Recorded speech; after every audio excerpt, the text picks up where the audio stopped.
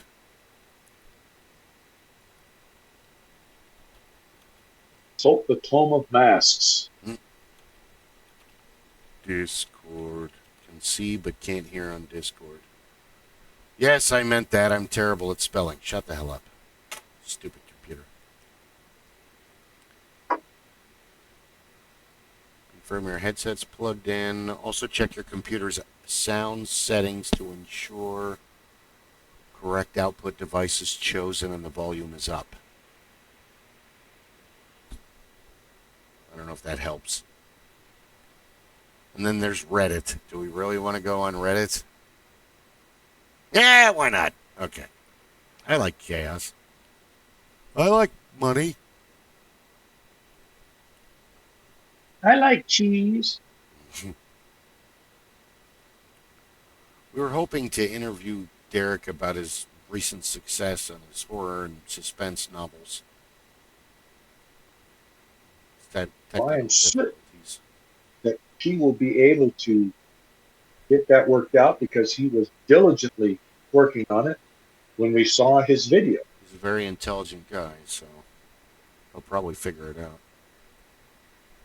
I'm not so computer savvy, so I'm not very much help. I have to look I'm everything like up and the computer wizard's apprentice. I can make the mops and buckets dance. I can't get them to stop. Yeah.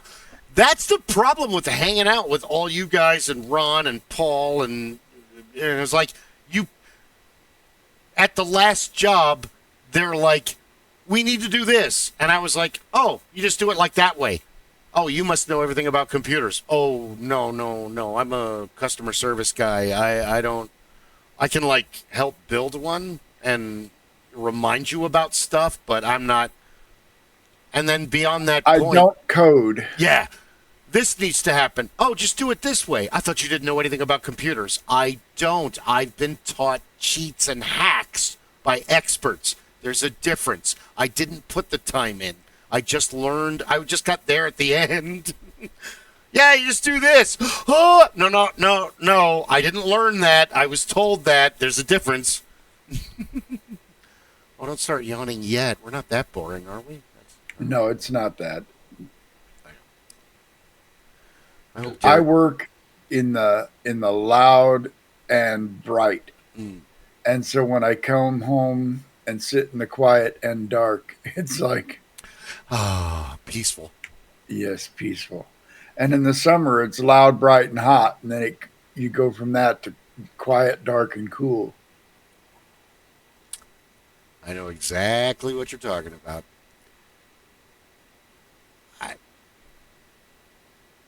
It's weird how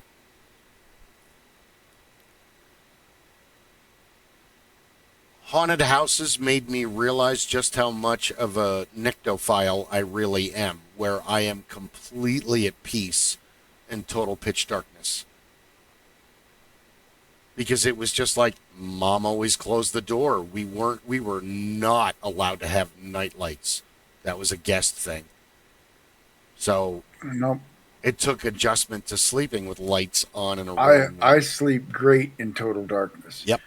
And when my wife and I were both on grave shift or swing shift and we were sleeping during the day, we had blackout blinds. Our bedroom was pitch black.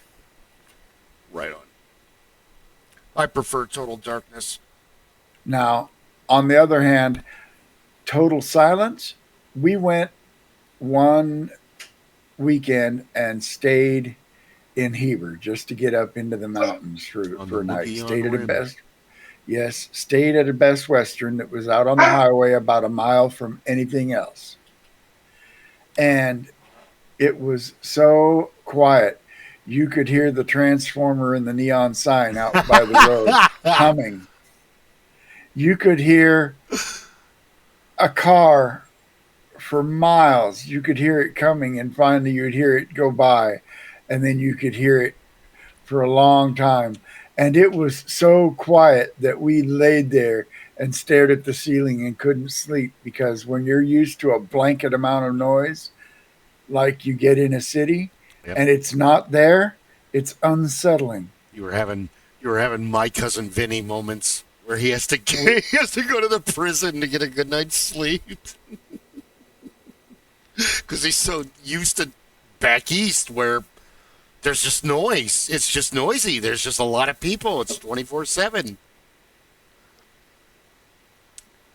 And I can sleep through noise, depending on what the noise is. Like, people in my house, as long as there are people that belong there, they can talk as loud as they want, be banging around in the kitchen, doing whatever, won't bother me. I'll sleep through it. Yeah. But if I hear one unfamiliar voice inside my house, Who the I'm fuck was awake.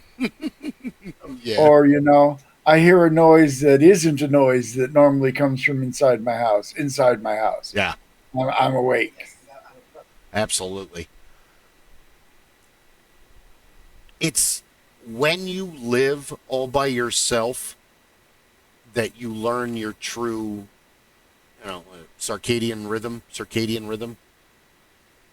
what your natural, because I'd always been an early riser, but I didn't really realize getting up at 3 a.m. was a huge plus every day until living on my own from the time Christine moved out until it was almost 10 years. It wasn't really 10 years, obviously, because they've been living with me for almost 4 years now. But all that time, it was just me and the cats. So we really kind of synced up. And especially when they were kittens and I first got them, I was working, I had remote jobs. I was lucky enough to do that. So they were like, Dad's always home. Then when I had to go to the office, it was like, where are you going? Why are you getting dressed? What is this? What do you mean you're not coming back? Oh my God, you're home, thank God. Yeah, I tend to be locked into a sleep schedule, and once I'm in it, I can adapt to any schedule. I really didn't like graveyards, but I adapted to it. But I'm a creature of habit. Yeah. I go to bed at the same time every night. I wake up at the same time every morning. If I had failed to set my alarm, I guarantee I will wake up within 5 minutes of when it's supposed to go off, just to check to see why it hasn't gone off. Well, I don't have to work today. We've all been On there. the weekends, I sleep in till 6 because I'm normally up at 4. And I'll sleep until 6, or I'll get up at 4 like normal, and then about 9 o'clock or go back to bed for several Take a hours. quick nap. Yeah, the cats will not let me sleep in. That's not going to happen. They're going to make sure I let them out because they've been waiting to go out. But they're, I think 12 hours is enough. I let them out at 3. I lock them back in at 3 p.m. So that's good. They get to explore. They get to do whatever they want. And people have watched me talking to them and interacting with them throughout the whole. Like, I don't know if you saw the episode, but the one house, it's across and like 2 or 3 over, it's a rental, and a bunch of dudes live in there. And you wave to them, and they're your neighbors, and you kind of interact with them, but you don't. Like, the one guy is a pool guy, and when I had the 47 1-ton in the driveway, oh man, that's awesome. He actually stopped when I was out there working on it and asked me a bunch of questions about it. But there's another guy who's younger. It's like a black guy that lives there, and we know each other from a distance. And one of those, oh hey, you live there. Oh, we can hear you. Oh, I saw him lighting up. Yeah.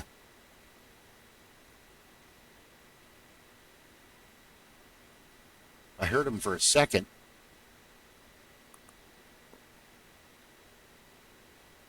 Oh, it Discord hears you making noise.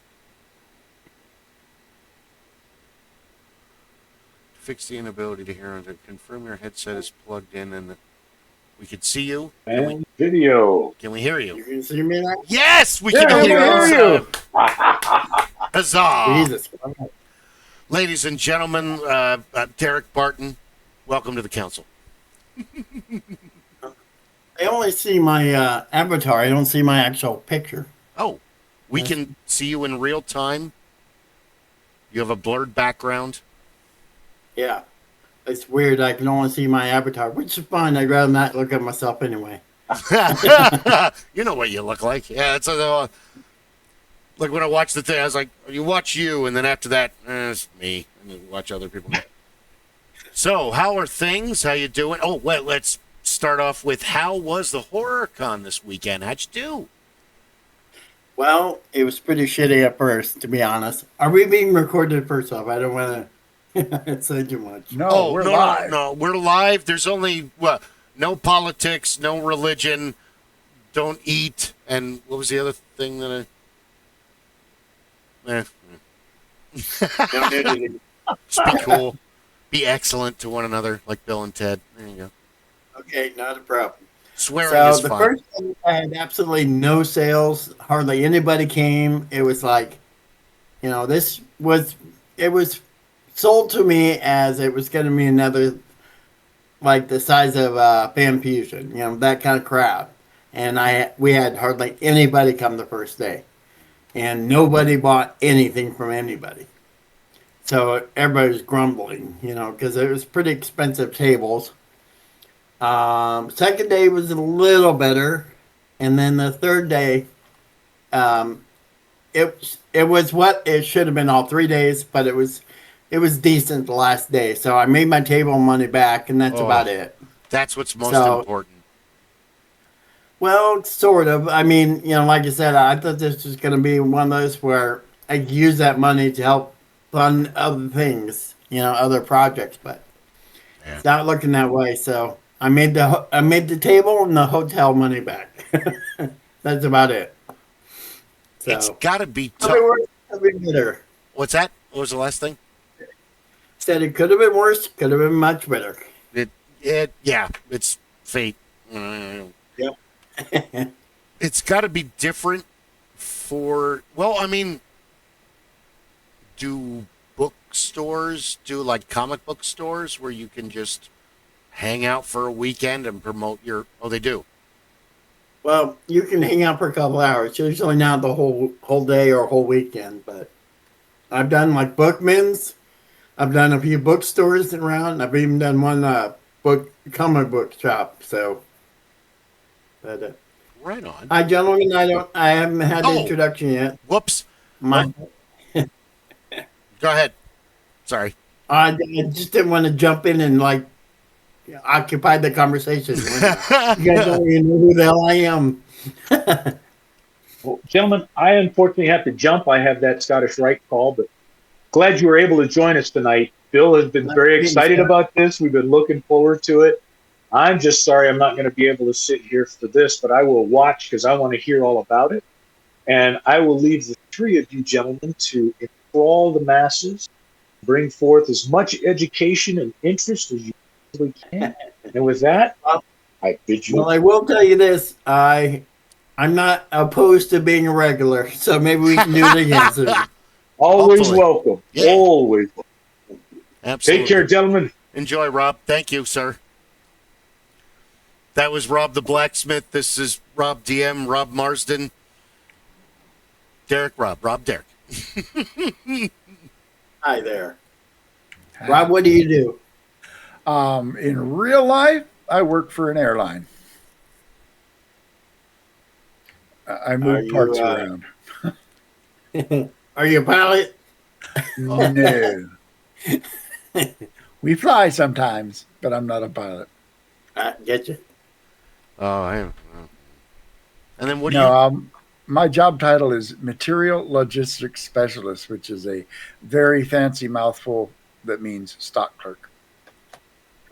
Not a bad gig.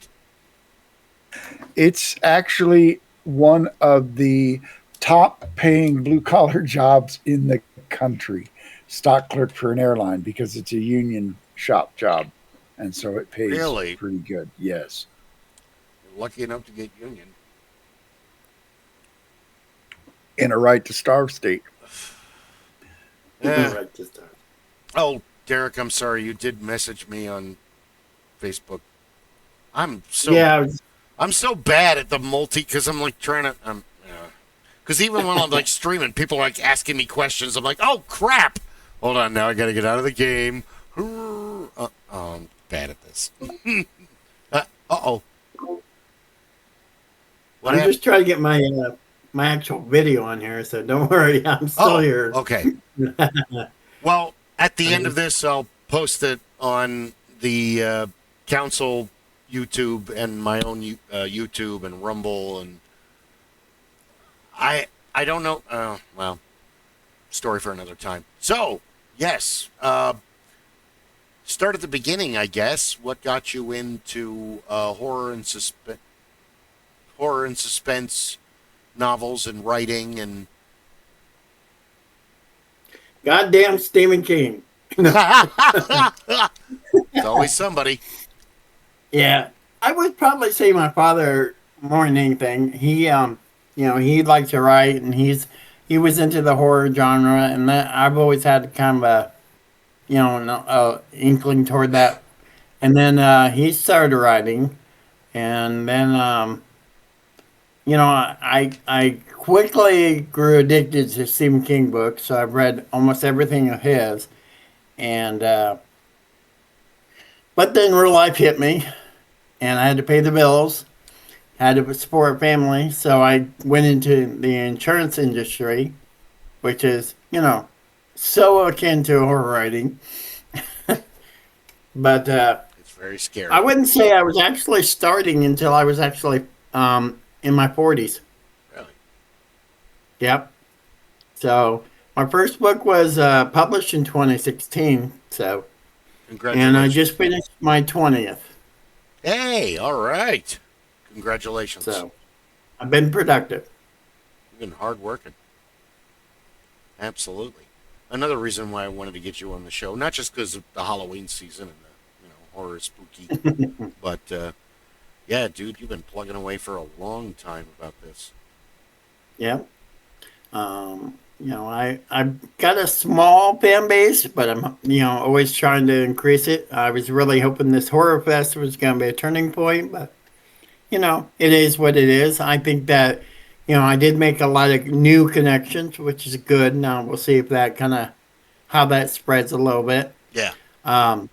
So, my stuff was well received. I have a book, especially my book called Elude, which is about a serial killer story happening here in Phoenix. Yeah. So a lot of people were really, attracted to that. They wanted to see some of the darker stuff about Phoenix that I put in there. Because my main character is a fugitive from the law because they think he's the killer. Wow. So he has to elude both the police and the real killer. And he ended up using the homeless as a shield. He blended in, and was on the streets. And so it's gets pretty dark. And there are a lot of places in the book that I actually been to in Phoenix. Yeah. Well, I mean, like one thing that especially takes place in the Canto Park, for instance. So that's a good plot device, honestly, because, well, Phoenix has a huge homeless population because, well, we've got really awesome weather all winter long. It's not going to snow. You're not going to, And then... Yeah, choose between being homeless in New York City or being homeless in Phoenix. You're going to choose Phoenix. Yeah. You may die in the summer, but you're not going to freeze. Yeah. You're not going to freeze to death in the winter in Phoenix. It's just not. Now, if you were in Flagstaff, oh yeah, you're kind of doomed. But Phoenix, no. Yeah, you'll freeze, but not to death. And that's interesting too because we've kind of had a history of serial killers in Phoenix and Tempe, and you remember the guy that was going at the same time. Oh, you're both the guy that was rolling around shooting people. I think he was operating in the area where I would commute to work by bicycle every night. And when they finally caught him and they described the car that he had been in, I had seen that car or one like it parked at various points along my route. And so I'm sure and that's when I started taking different ways to work instead of taking the same way. And then I started making my then girlfriend come pick me up from work afterwards because I didn't want to get shot on my bicycle on the way home at 1 o'clock in the morning when this shit was going down. Yeah, that's not. Sorry, honey. Can you get shot for me? Can you meet me in the ER? Why? What happened? Getting dark. What? What do you mean it's getting dark? It's already dark. No, it's the Wild West. It's the conservative Wild West. Let's say it kind of how it is. But we've had a lot of... There was a guy that was homeless, and this was in the early 90s, and the story made Unsolved Mysteries because they never found the guy. He killed a girl, but they interviewed Don Coffey Sr. because the Coffey brothers' father was a local fixture on Mill Avenue. He worked at the gas station and he frequented the coffee plantation, and he knew the victim. He talked to them, the victim, and this guy named his nickname was Linus because he always had a Navajo blanket with him, and they pretty much pinned the murder on him, and they never found the guy. There's been a lot of stuff like that in Phoenix. Unsolved mysteries. Yeah. As far as I've always had a fascination with horror, but also the paranormal. And one of the things is, at my house, I told my wife, I said, your house is haunted, right? And she's like, no, it can't be haunted. I said, why not? She says, I had this house built for me, and no one's lived here. No one's died here. And I said, well, that might be true. But I said, this is the Wild West. This is Phoenix. There are thousands of people who probably died on the property that your house is built on. She's like, oh, I never thought about that. I believe that 100% because you don't know what kind of native wars happened. You don't know who was killed for what reason, where. Right. Here's a. And, let me. It's not even Arizona. So the ex-wife, they bought a house that was built in a vacant lot. They were the first person that owned it.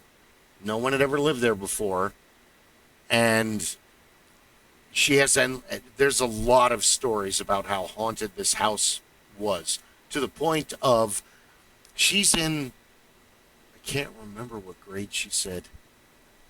I'll get corrected later. I'm going to say 5th or 6th grade. And all of a sudden they're like, oh, yeah, Chrissy Kane's house is haunted. And she's like reading and she's like, what? And like one of her male friends and another guy in her class are talking about it. And they're like, oh, yeah, tell him about the ghost dog. And she's like, yeah, there's a ghost dog in my backyard. So Christine and her mom and dad, they go to Disneyland, or World. They drive all the way down to Florida. They have these boys take care of the house. Well, her father is a local police officer, so it's going to go very well. They go out and hearing them tell the stories and then looking at all the pictures, they always had a big collie. They had several Mac and Duff, and they had several different collies.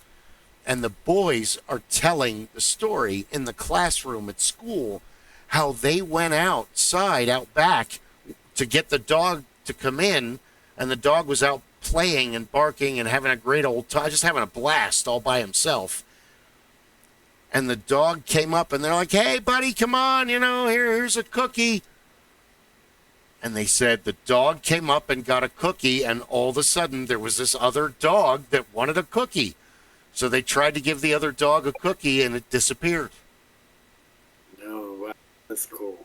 So she's like, we had an up-ground pool, and all of a sudden we'd hear barking and splashing around in the backyard. And they look out, and the pool's still, and the dog's inside. But it literally sounds like there's a like a golden retriever in the pool, but he's not there. He's there, but he's not there. We can't see him, but we can hear him. I can only say that I have seen some things in my life and experienced some things that I don't have a rational explanation for. I won't speculate on what exactly happened, but I have seen some things. And so for me to absolutely say that, the supernatural doesn't exist, extraterrestrials don't exist, yeah, the likelihood that they exist is very slim, but I'm never going to say none. Never. Because, as I said, I've seen some things that I can't explain. I will back. I want to back that up with one universal truth, and then I'll shut up. So, with with the paranormal and with extraterrestrial, we're left with more questions than answers. Yeah. Yes. Like I said, I don't know if the things that happened to me, and, we'll go into that another time, maybe closer to Halloween. But, yeah. Yeah, 'tis the season. It could have been supernatural. It could have been super science. Could have been just a natural phenomenon. Could have just been some very weird ass, coincidences, but I doubt it.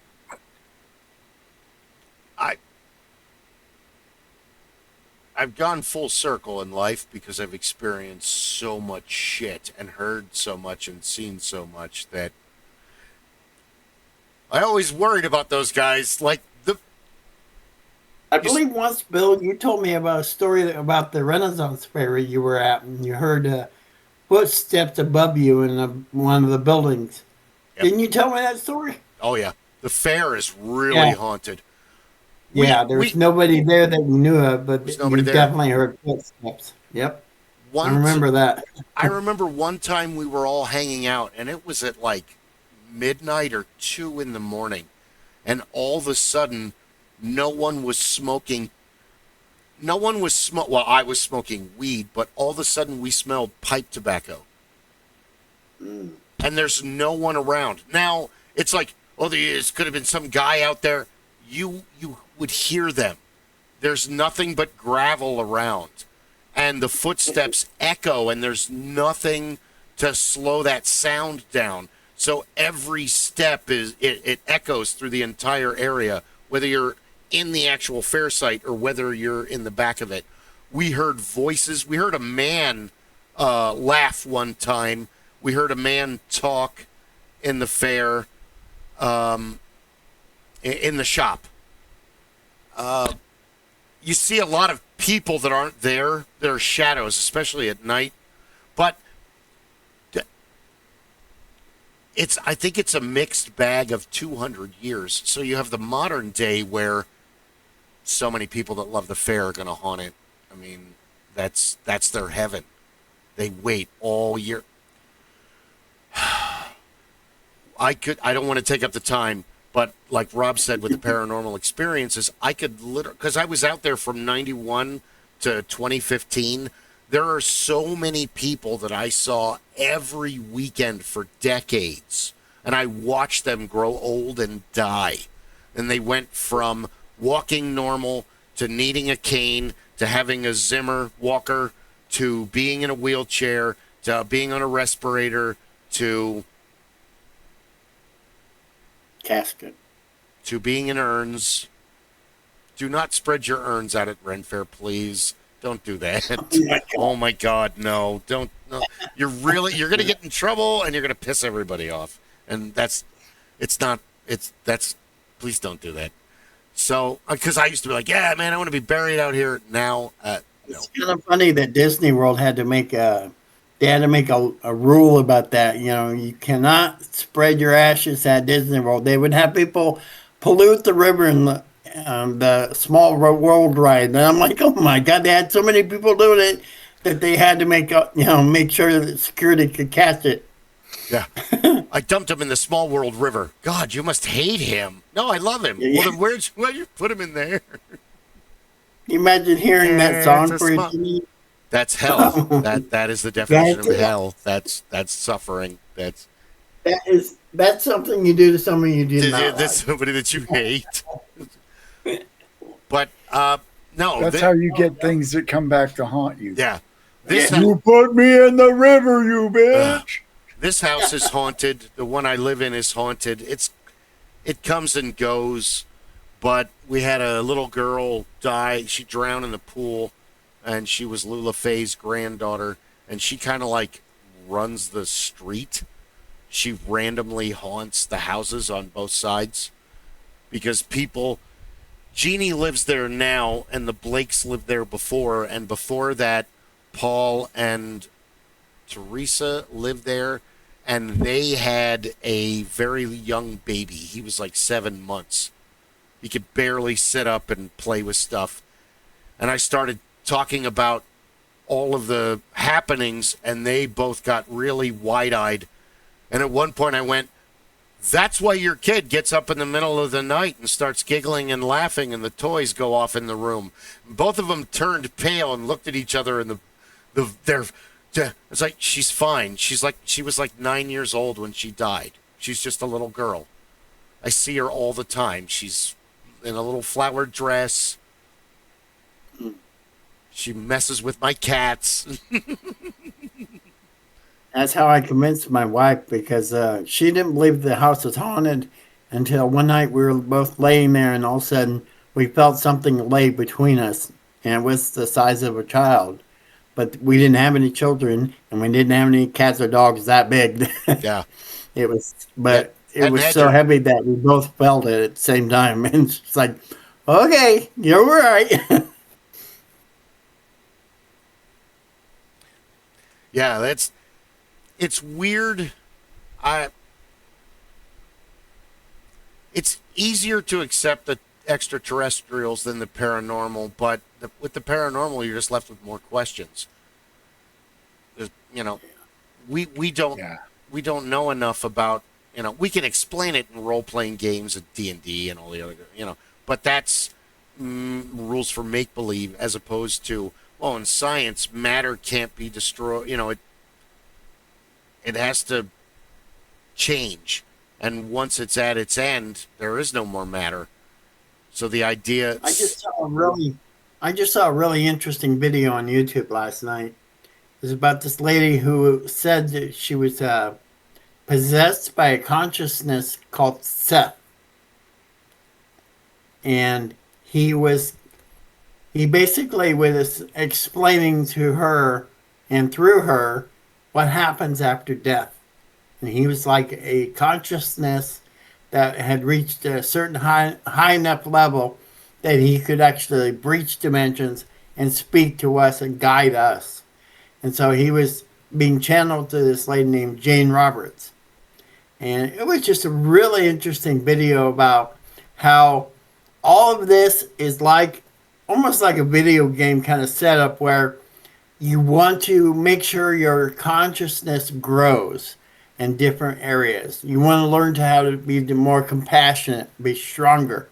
So you choose, I'm going to live this kind of life. I'm going to be in the poverty section of this country so that I learn to have more strength, more inner strength. I'll go through that turmoil. And then there are people who join you who are like almost like a group or a team effort of souls or consciousness. And you guys go back through reincarnation to grow your consciousness. So you may have lived several lives, but had different effects from it. It was just really interesting. It's deep into the Hindu reincarnation or the ancient Jewish, the Kabbalah. It wasn't a punishment. It was more like, reincarnation is something you choose to grow. Well, I don't know. The Earth is a pretty beautiful prison. But no, it's all about overcoming fear and growing and getting better and better and better, and doing things that are beyond. Are you eating after I just made the no eating rule?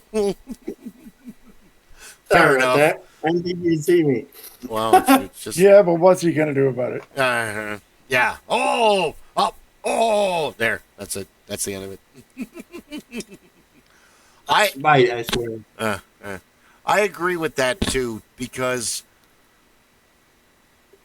there has to be a reason that if you line 50 people up and you ask them all what their favorite period of history is,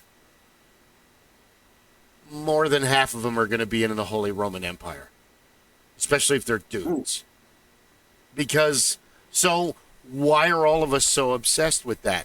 Why are we into the Crusades? Why do we love, you got the guys that dress up as Roman soldiers, and you got the dudes that dress up as the North and the South, and they reenact the battles, and they've been doing this for decades. And the Ren Fair, I'm guilty. I'm more of a 16th to 18th century guy. Renaissance. We have unfinished business.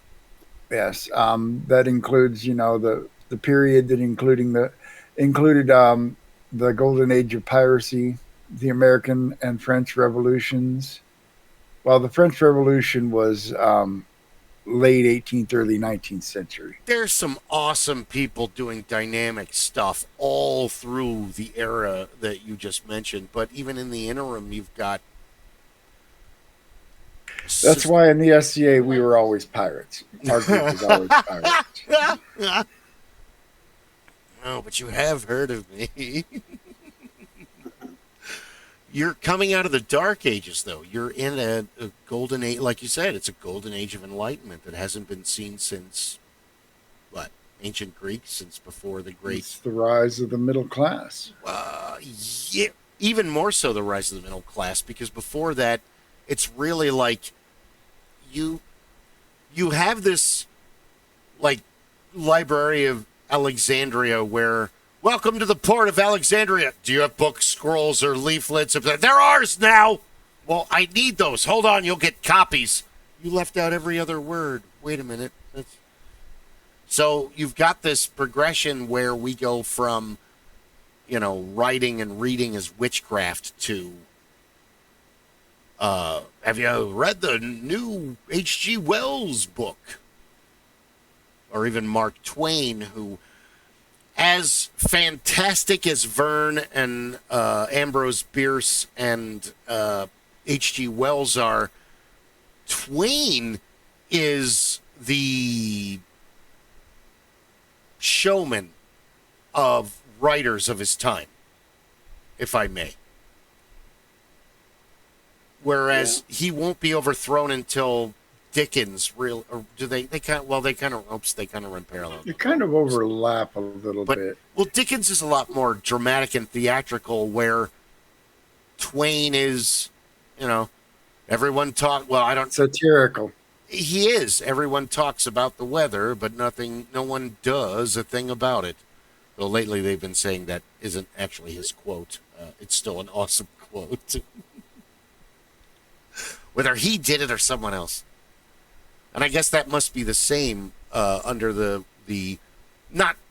that's what I started with comic books. I don't want to be better than, I want to be as good as. So do you feel the same way about King and Clive Barker and Poppy Z. Bright? And God, there's so many horror writers. They're all awesome.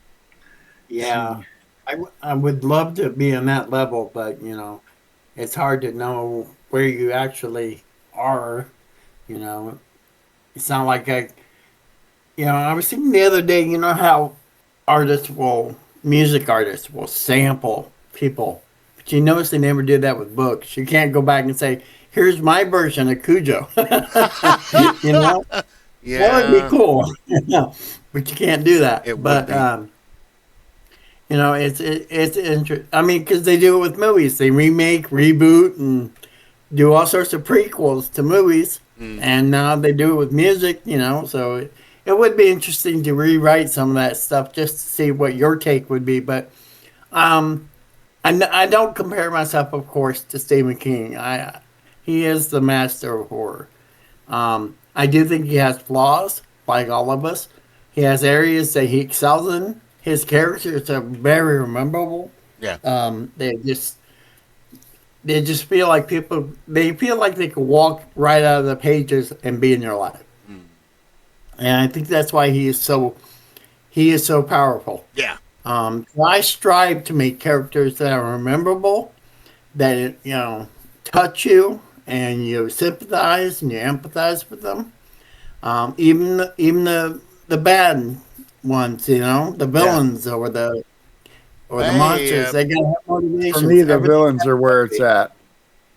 What's that? For me, villains are where it's at. The villains are they're the reason I go to a movie. Is I want to see the bad guy be the bad guy.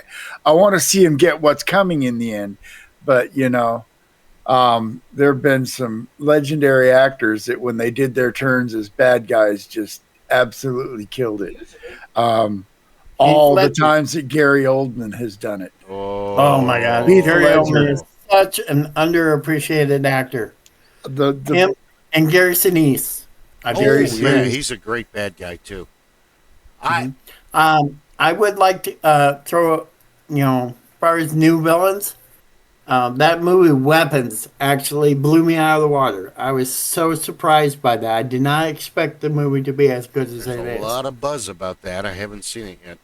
I haven't I seen don't it want yet. to. I don't want to build it up too much because you know how it is. You build it up and then you go there and you're like, "Well, this is a piece of crap movie." I don't know what the hell you're talking about. Wait a minute. Yeah, but I enjoyed it. I found it.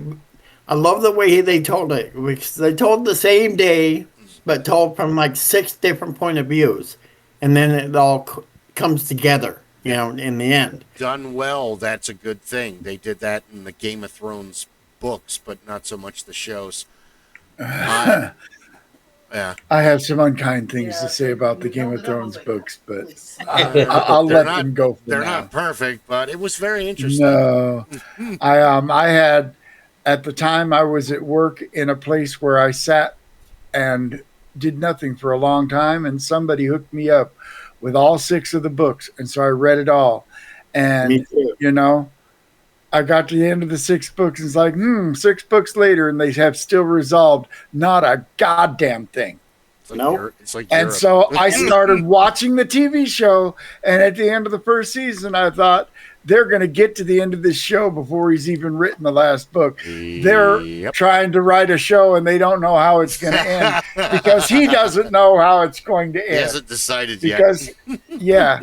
That's not what he does. And so at the end of the first season of Game of Thrones, I was like, you know what? I know where this is going. I'm out.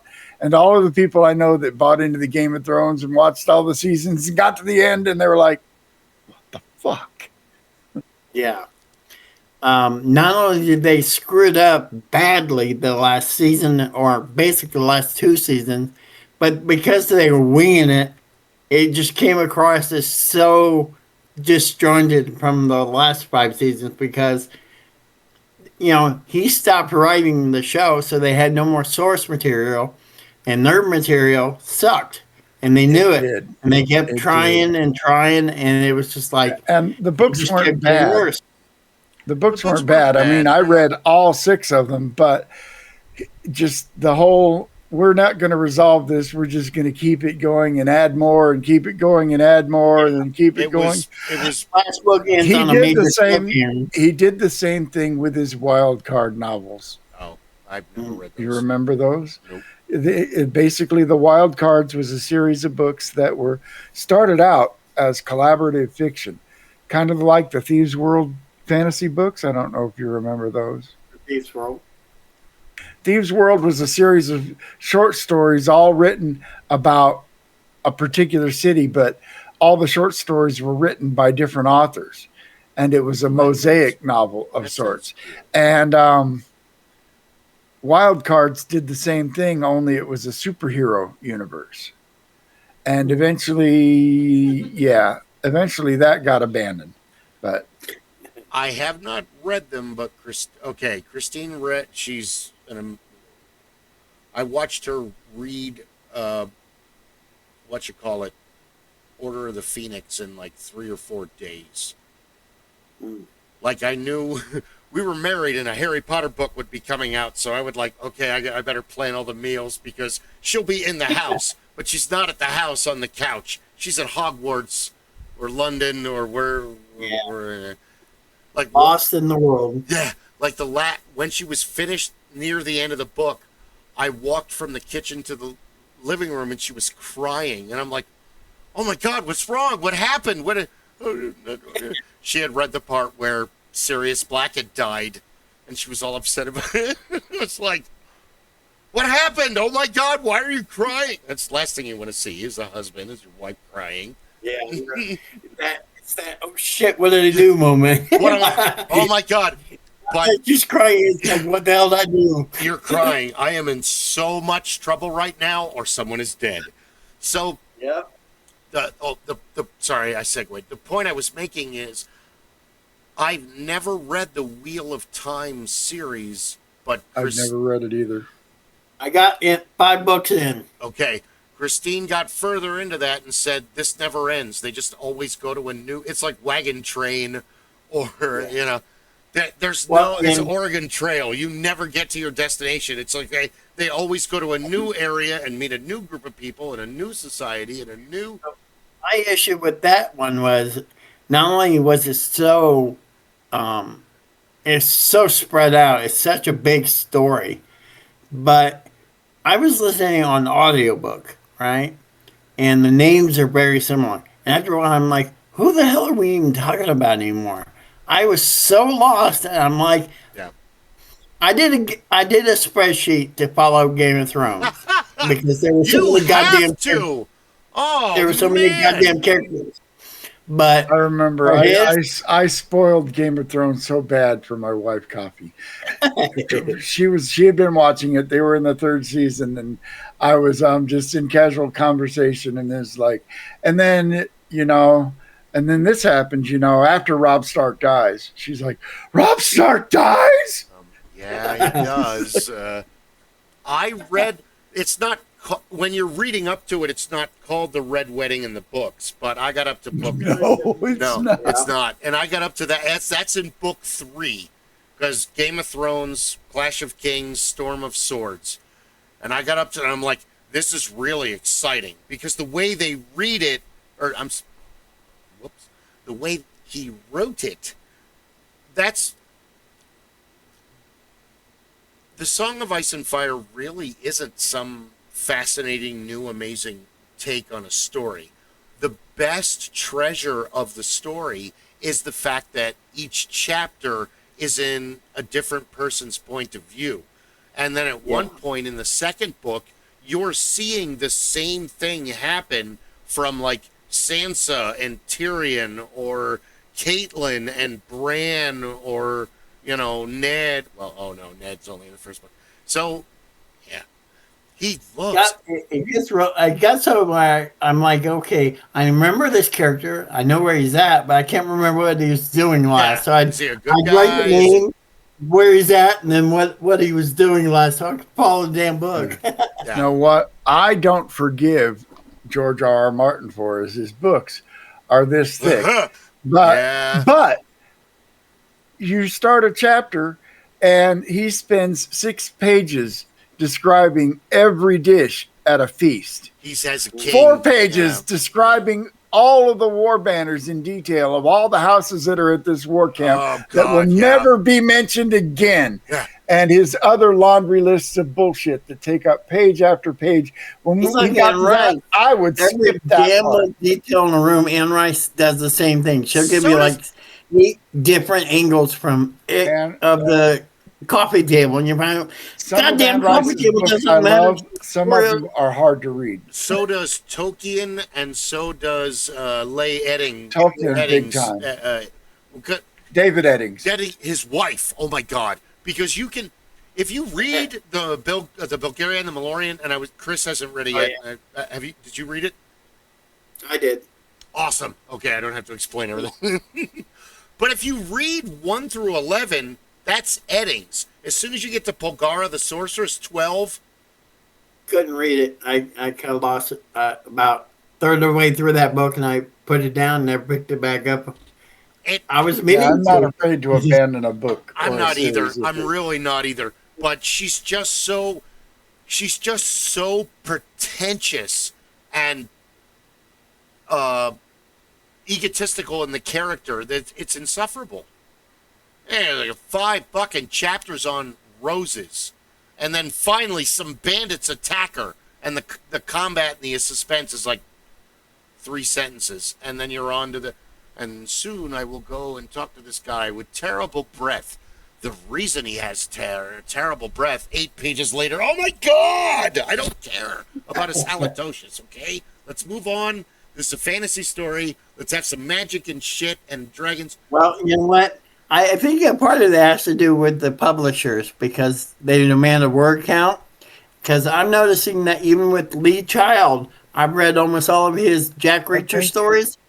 And every goddamn Jack Reacher story has a part where he goes, so I need to get supplies. And so I got a can of tuna. I've got a fishing hook. I mean, it's like, gives me about 20 items that I don't give a shit. I think that's why my favorite authors, well, I've got a couple of favorite authors that are novelists, but my favorite authors are the classicals, and they wrote in short story or serialized form. Poe, Lovecraft, and Robert E. Howard.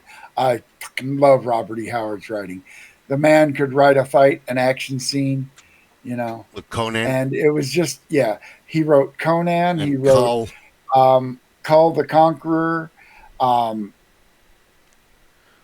honestly, I've never read any of his. Solomon Kane. He also wrote a lot of sports and boxing and war stories. Now, wasn't that like his bread and butter, and then the Conan and the Cull and Solomon Kane was like on the side? That's what I remember from watching videos. Yeah, it was all of that. But unfortunately, in World War II, there was a big paper drive.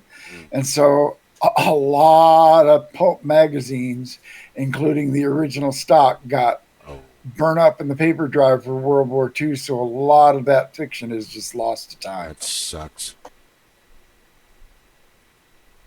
But yeah, those were guys that didn't worry about, long form word count. No. Yeah. That was the writers get paid that way, Well, I mean, I started writing novels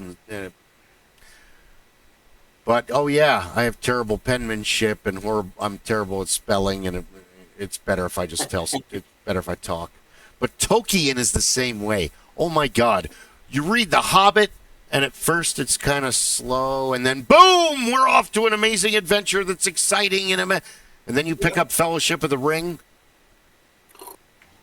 That beginning is if the Fellowship of the Ring was anything like, if the movies were anything like the books, first off, the movies would be 75 hours, and there would be an awful lot of singing and poetry recitation in Nordish and Elvish. All I can hear is Glenn Yarbrough from the cartoons. Oh, where are you going? With his vibrato and with beer, Frodo of the Nine Fingers. The Hobbit, to me, was the story of how the dwarves kept fucking up and Frodo kept rescuing them. The dwarves get caught by the spiders. Frodo figures it out. The dwarves get caught by the elves. Frodo figure it out. The dwarves get caught by the elves. Frodo figures it out. Hey, they like to drink. Let me just get them more wine. Problem solved. Gollum, that's a problem. He won't go away. Just kill him. He's just not really doing anything. He's just fucking obnoxious. He's not really violent till the end of the 3rd book. Or the Dragonlance series was fun. Guardians of the Flame. I mean, we could sit here. I went back and tried to reread the Dragonlance series. When I was 21, they were amazing. They've not aged well. They're kind of a lot of the D&D novels from the late 80s, early 90s. Yeah, they haven't really aged. Recently got back and read the Ari Salvatore story. Yeah. I love his stuff. He can write action like Robert E. Howard did, but even some of his older stuff hasn't aged well. You can tell his writing has matured with his audience. I got to book 8 in the Dark Elf series, and it's just like, Jesus, Drist, stop whining. Oh my God. It becomes like the vampire guy, always whining Louis, because he's a very emo character. And okay, I get it, dude. You're a fucking outcast no matter where you go. That's gotta suck. But I'm a You know bit. that in the books there was always that section that was in italics, and it was all his Yeah, words. it was him writing I his skipped memoir. every one of those after a while because I was like, that was when he whined the most. I stopped. That was like too boring. You've gotta read those because every single one of those is every guy that you went to school with that was obsessed with Robert Smith and Morrissey and the guy, the Bauhaus, and the Misfits and all the dead Kennedys. That he was, the suffering. Like it, he was that guy that you knew that the way that they on Robot Chicken when the crow is involved. The suffering of the living. Dude, relax. We're gonna be I okay. once heard Anne Rice novels summed up like this: the word angst, all in caps, 24-point, bold underlined with 3 exclamation points.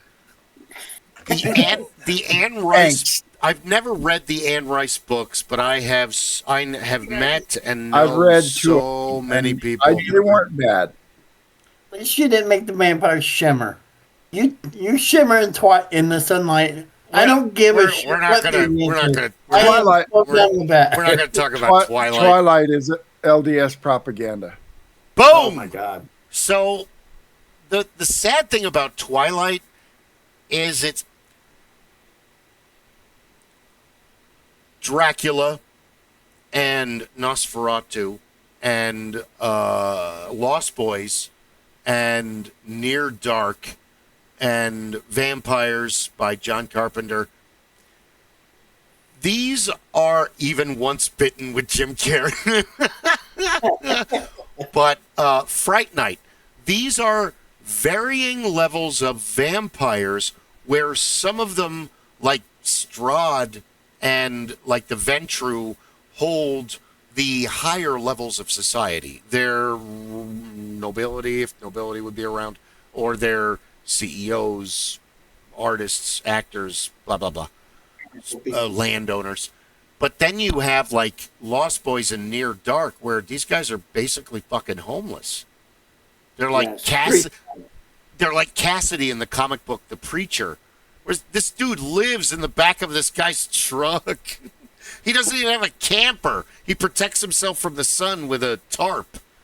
So it's interesting that the game for White Wolf, Vampire the Masquerade, whether they realize it or not, was hugely influenced by Anne Rice's novels.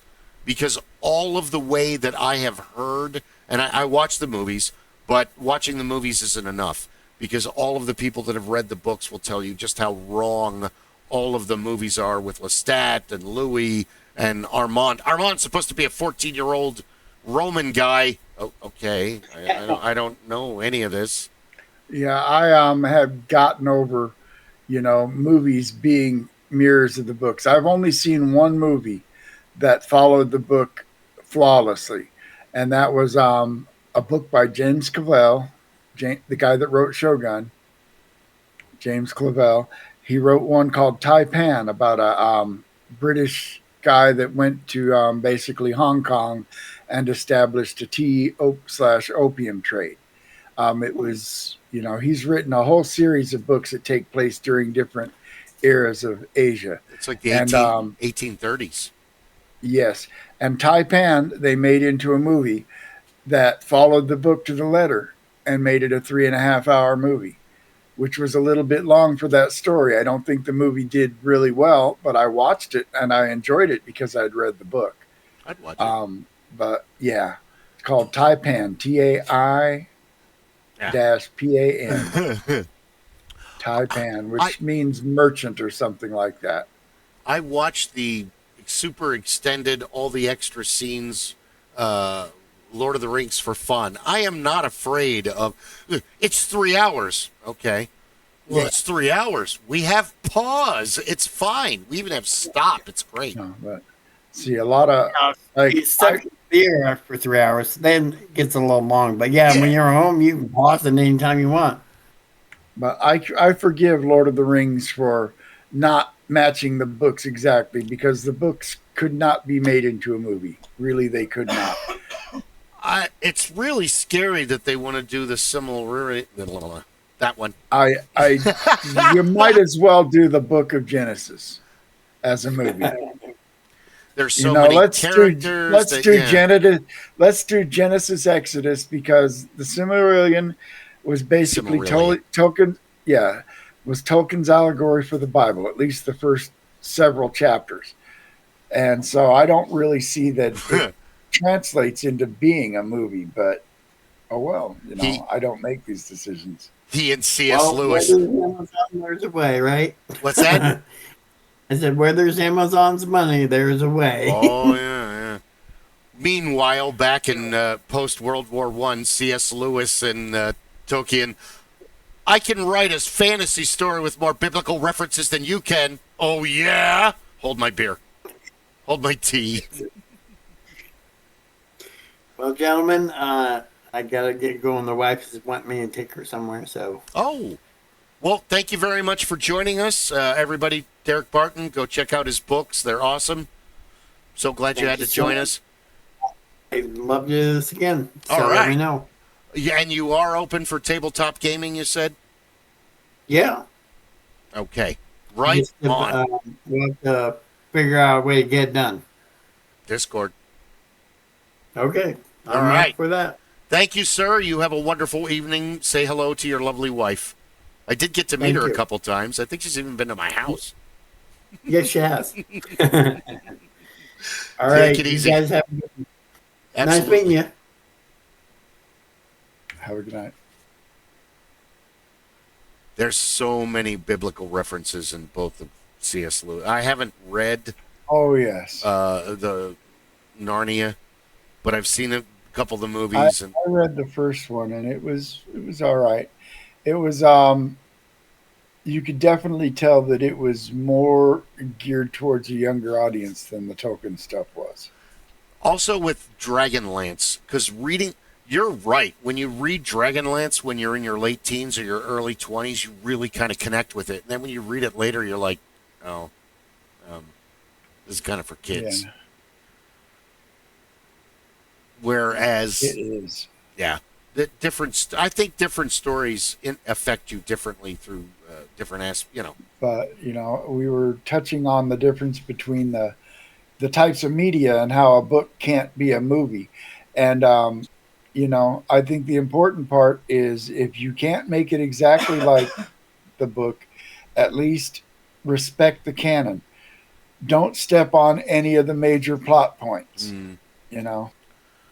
Tolkien, with the Lord of the Rings, they did, they made Arwen a way bigger character in the story than she actually was. Yeah.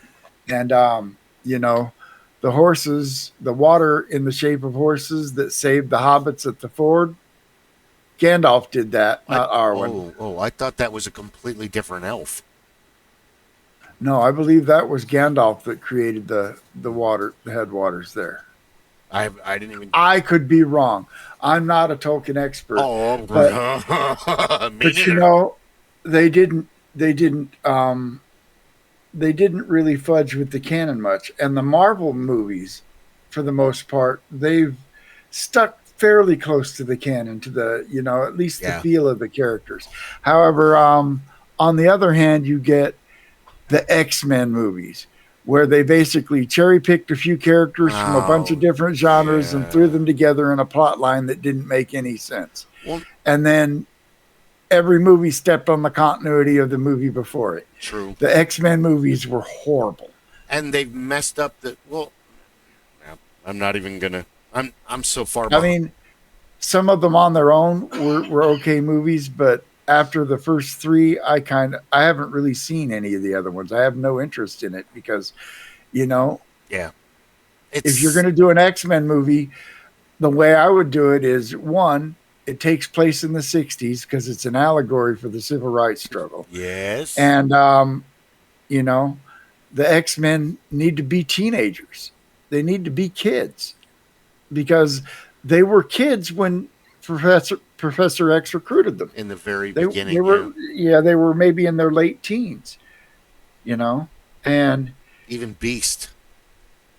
oh yeah, and then what I didn't like about the movie is they took first generation X-Men and threw them together with like third generation, the Chris Yeah. Claremont 80s 90s X-Men. With Wolverine. And I'm sorry, but yeah, Shadowcat. Wolverine is ageless, but I thought, Cyclops should have been a 40 something, not a 20 something. By that time. He should have been the grizzled veteran soldier, I think somebody like Kurt Russell could have played Cyclops very well at that time. Yeah, I think he'd be a great Cyclops, because he because he can do Boy Scout. Well, Kurt Russell could play Cyclops because he's already shown that in the movie Soldier, where he can play a tight-lipped badass that you're going to have a weird relationship with him, but you can depend on him. He's like a juicer in riffs. This guy's crazy, but we need him.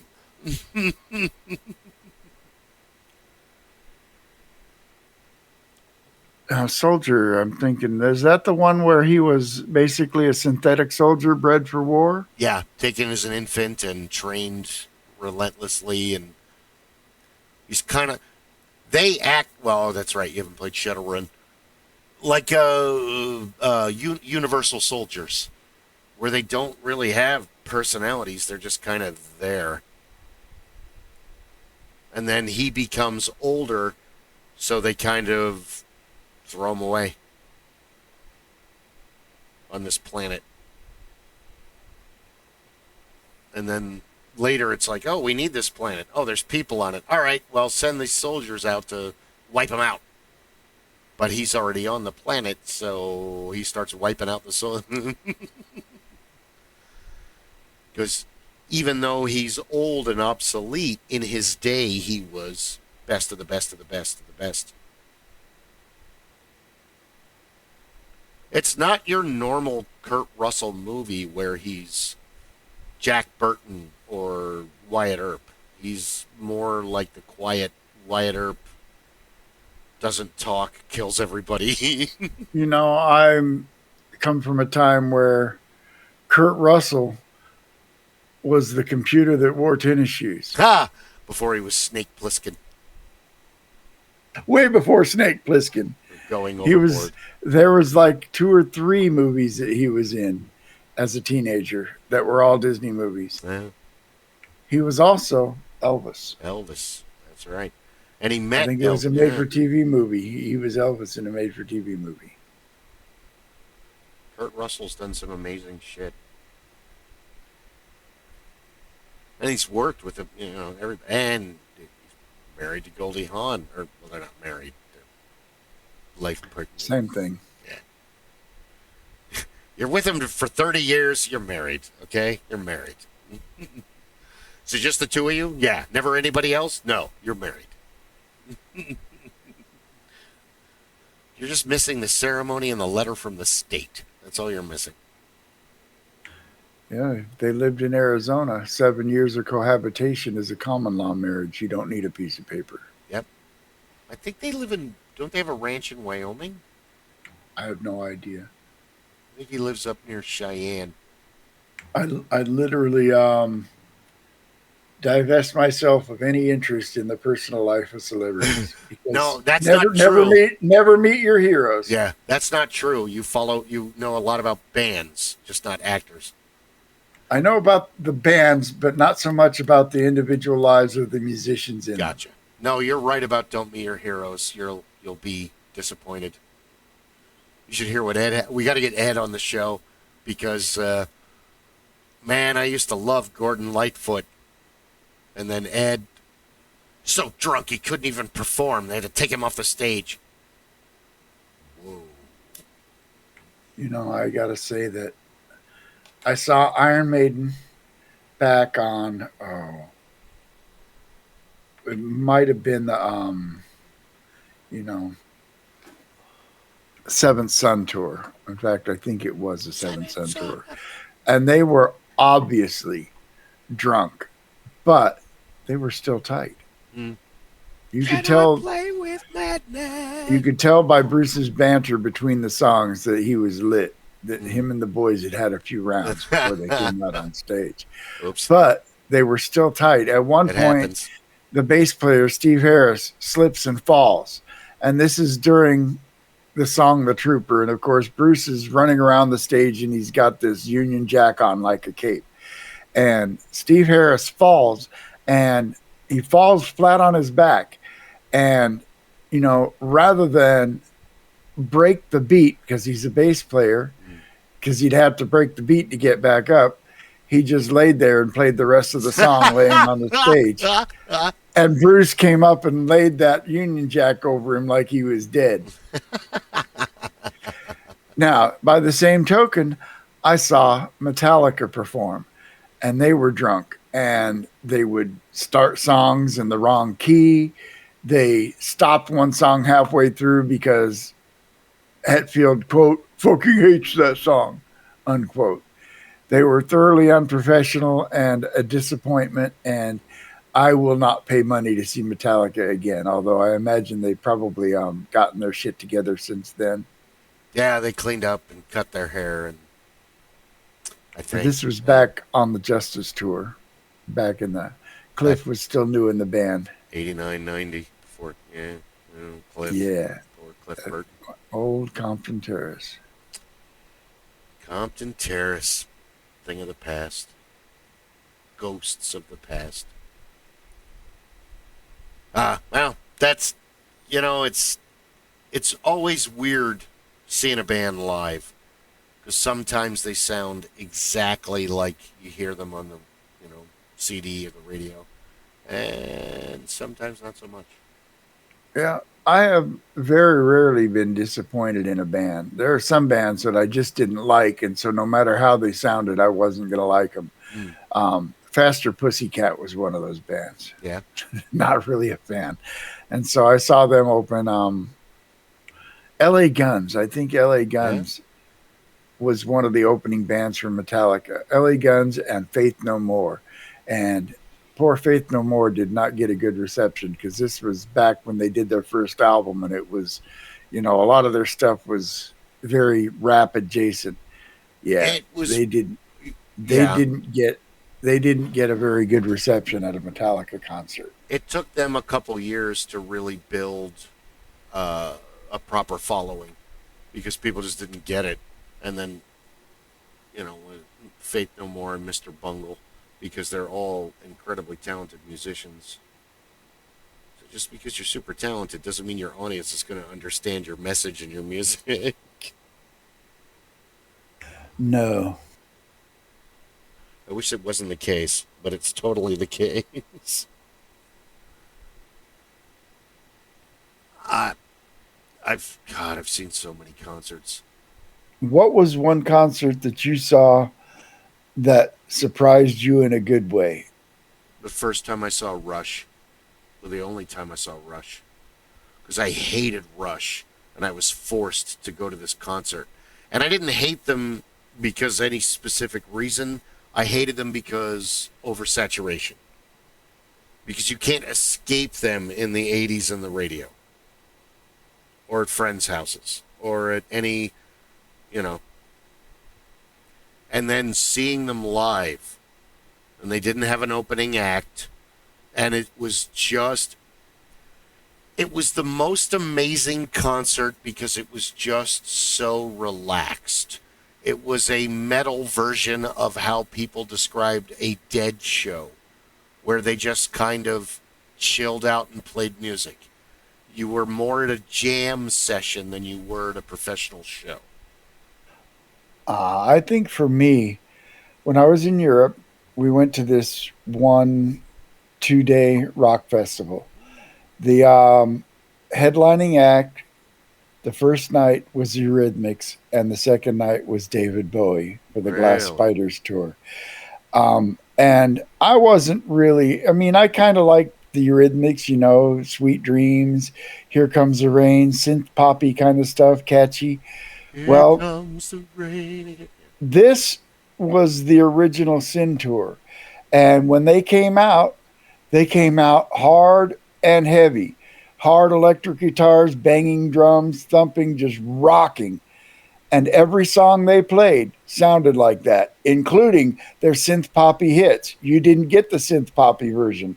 You got the hard rock, borderline heavy metal version of Sweet Dreams Are Made of This. Right And on. their whole set was that. And I was just gobstopped. It was like, Dave Stewart, amazing, amazing musician. He can play anything. Yep. So another one that really surprised me was we got to see Deep Purple out at the Sun Dome in Sun City. My wife got me second row center seats. And the opening act was Edgar fucking Winter. Whoa, really? Really? Mississippi Blues. Yes.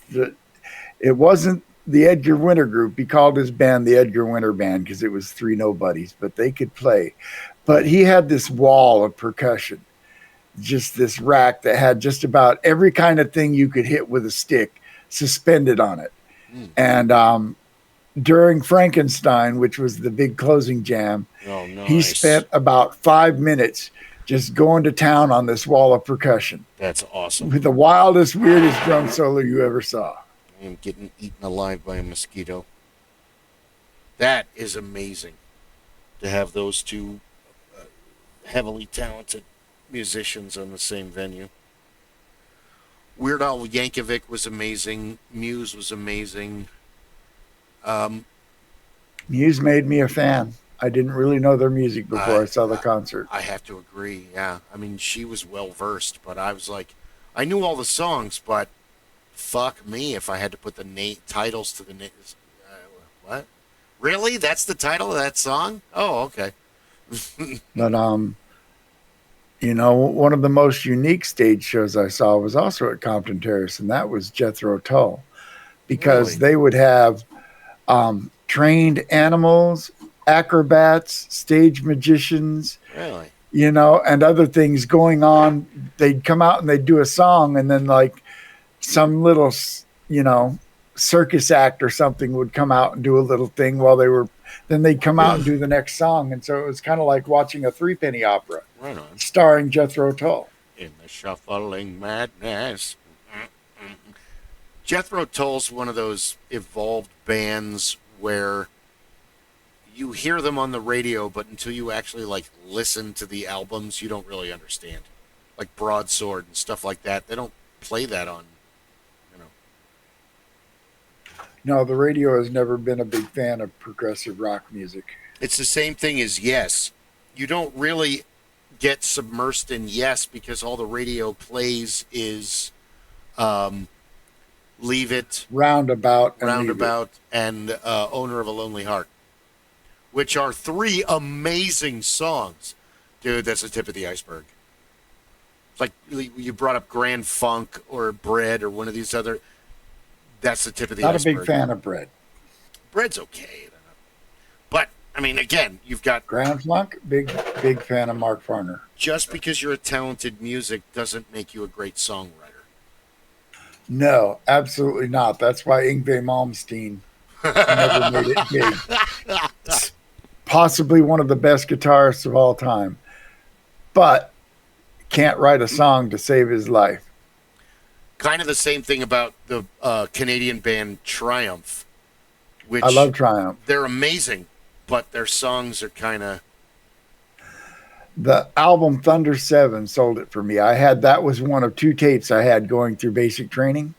Right on. And so I played the crap out of it. Yeah. And it's got an amazing piece on the second side called The Time Canon. Really? That's all a cappella. Go listen to it. It's pretty good. Triumph. And that, I think, was their strongest album to me, but it wasn't their most successful. But you're right. Their music was pretty middle of the road. But they were... They were technically great. And like other great Canadian bands, they were a three-piece. Yep. Well... A lot of my favorite bands are three-pieces. The strangest thing about Canadian bands is it's all or nothing. So you've got... Okay. Rush is the highest you can get.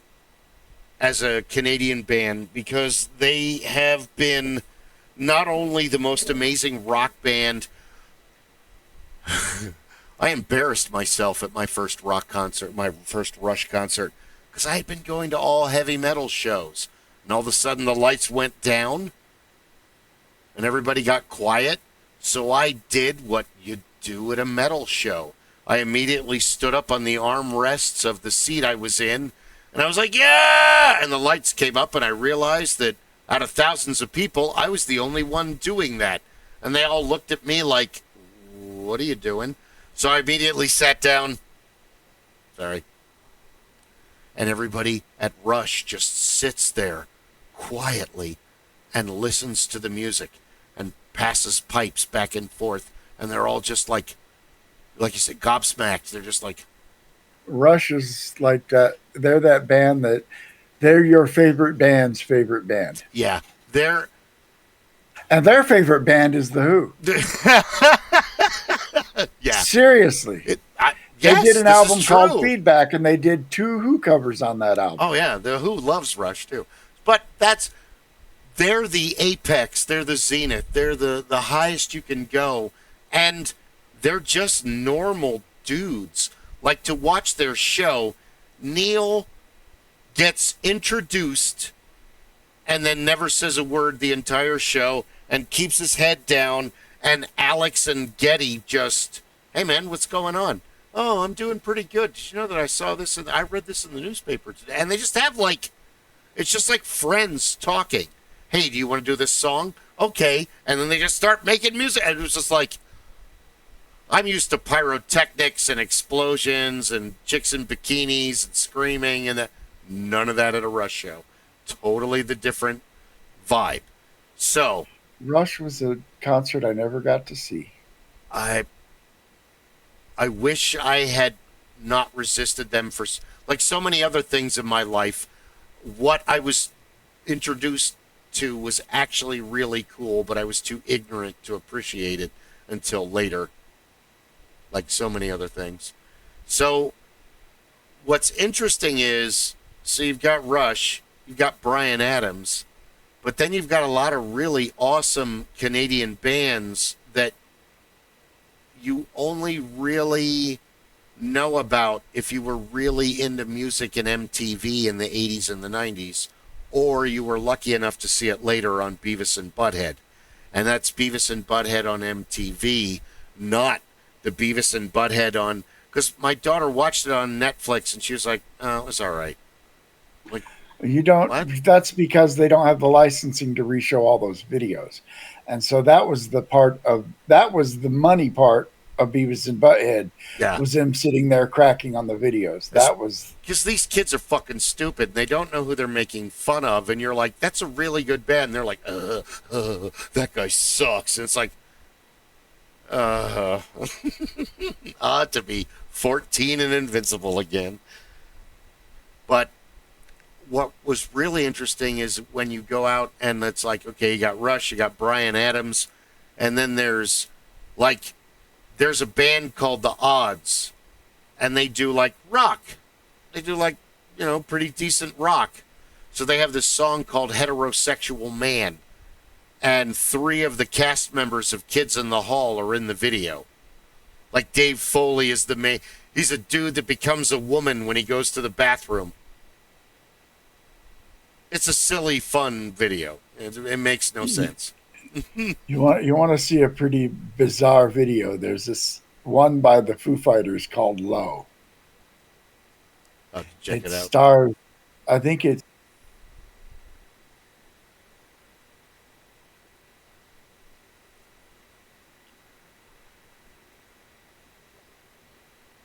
Yeah, I had to verify with the expert. I hit a check.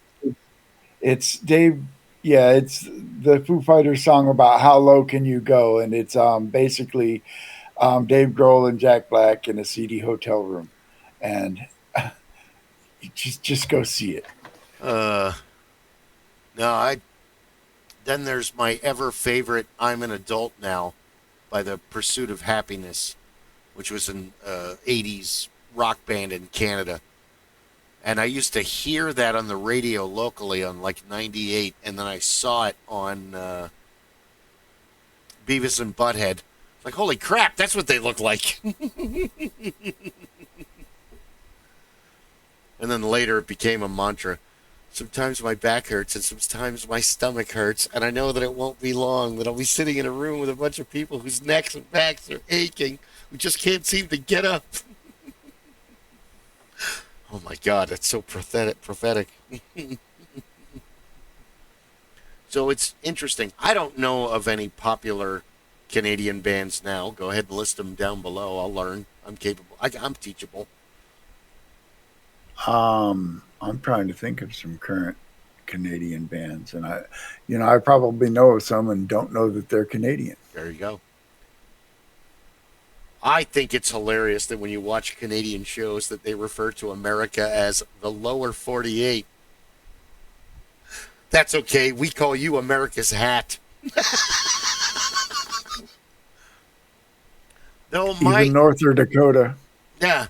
My parent, even in Philadelphia, you got Canadian humor. There were Canadian shows. There was Canadian stuff. So my dad already knew about SCTV, and I remember before John Candy was in like National Lampoon and Stripes and things like that. He was just on SCTV, and you had to. I remember watching that late at night because it was syndicated. The best was when they did the Schmengi brothers, and he was Johnny LaRue, and they had a bunch of recurring characters on that show that were pretty funny. The best one was Andrea Martin played like Guy Caballero was the CEO of SCTV, but she played a character that was always in leopard print, and she was super over the top and obnoxious. And at the end of every sentence, she would go, "Pooh-ha!" I vaguely remember that. But it's funny, too, because comedy repeats itself. So you're a big fan of The Simpsons, am I right? I used to be a big fan. I still like them. Used to be is good enough. So, Groundskeeper Willie. You're familiar with Groundskeeper Willie? Oh, yeah. Groundskeeper Willie, Dave Castellaneta admitted, is based on a Dave Thomas character called Angus McCrock, or Angus Crockery, or something like that, who did like a cooking show. But he was like Gordon Ramsay before there was Gordon Ramsay. I'm going to make this for you now, but you're not going to like it because you got no class. Or whatever. So he was like a mean cooking show guy. Remember the Rasta Gourmet from Fridays. Yeah, Fridays. Or one of the SCTV skits was it food repair. Hey, it's Roy, food repair. And he's like, I got a cake, and my kid threw a toy into I don't have a lot of time. Try to bring the cake in on Monday. No, we need it for my daughters. Oh, jeez. Because the Kids in the Hall, and even before the Kids in the Hall, you had the Frantics, 4 on the floor, and you had the problem is that you only really got introduced to the Frantics if you listened to Dr. Demento. I remember that. I religiously listened to Dr. Demento every Sunday night. And they did the Last Will and Temperament. And to Jenny, and to this person I leave, a boot to the head. And another one for Jenny and the Wimp. Oh, ah. Or they did Taekwon Leap. Enter, students, and sit at the feet of the master. Oh! When can I start trashing bozos? Or they did the gross contest, where they pretended they were 3 kids playing in the sandbox. Oh, I remember that. I can do this. What's the prize? It's a kind of sandy Mars bar. The best part is, hey, what are you doing in the sandbox? Oh, just playing with my mom's sewing machine. Oh, I would be killed if I did something like that. I would literally be killed Some right of the there. I things would be beaten to death right on the Some spot. of the things I did as a kid. Fire was fun. I love fire. I was burning stuff up for the past 3 days out there at the ranch. Fire is fascinating. Yeah. There's going to be fire if you put me near an area that has a fire pit. I brought my own lighter.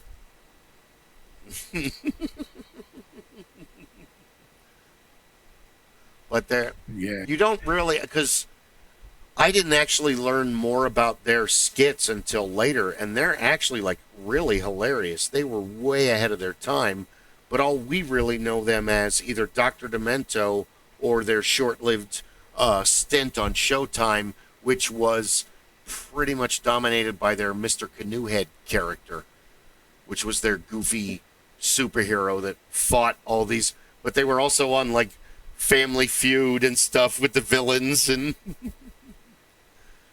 was it Moo Moo, Bunny Lips, and there was a bunch of other villains that Mr. Canoehead had.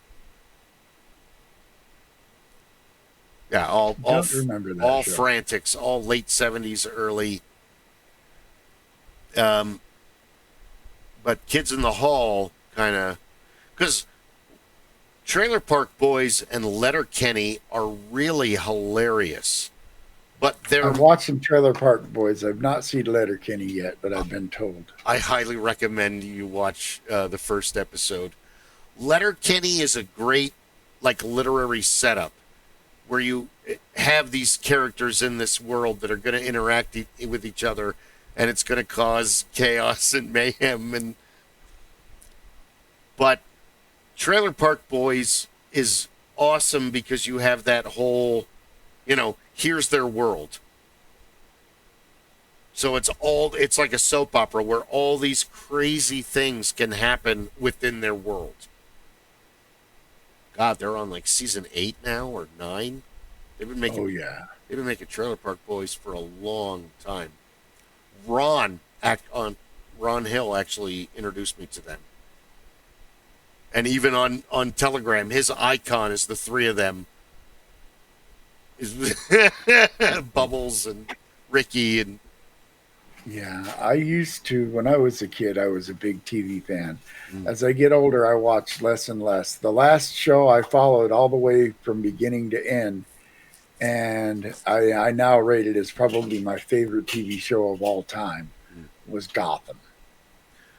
Gotham was really good. I saw the first season and a half, and then I haven't, unfortunately, seen any more. Because really what it was it, people say, well, it's a Batman show without Batman. No, it was a cop procedural show about two cops, Jim Gordon and Harvey Bullock, that, were cops in the craziest ass city on the planet.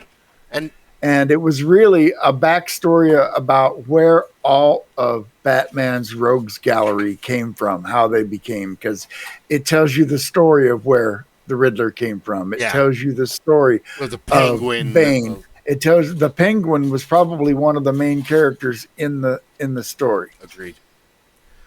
And both of the actors that play the main two detectives are amazing. Ben McKenzie and Donald Logue. Logue.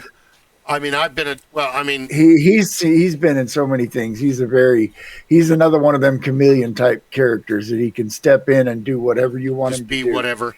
I would say Blade, the first movie, because he plays Quinn, and he's not the main vampire, but he's one of the main vampires in the movie. He's literally in the beginning. He gets charred. He bites what's-her-name, which becomes the main side quest. And he's in it all the way till the end.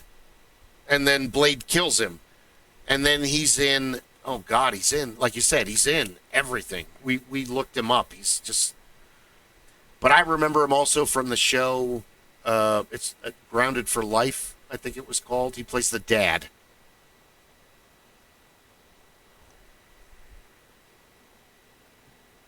But yeah, And I it's thought like he. that. Oh, go ahead. I thought Gotham was a very good character study of, the various villains. I think he And was. didn't. Oh, go ahead. No, go ahead. I think he was a very good take on Bullock, as opposed to having Bullock in the animated series, played by oh God, what's his name? Where he's more of a fat slob who's He's a fat slob and a thug with a badge. And But he's then portrayed that way in some of the movies as well. Yeah, but once even in the first movie and everything else, but once you get into the dynamic of his character, well, like they did in Gotham, you realize, oh, this guy has just had a messed up past, and everything sucks for him, and so it's good character development, if you ask me. Gotham is very neat. Recently, I'm getting into the Blacklist, but there's James Spader. It's not hard to sell. Oh yeah, we did the Blacklist when it was. My wife was big on the Blacklist. It's very well done, and it's more.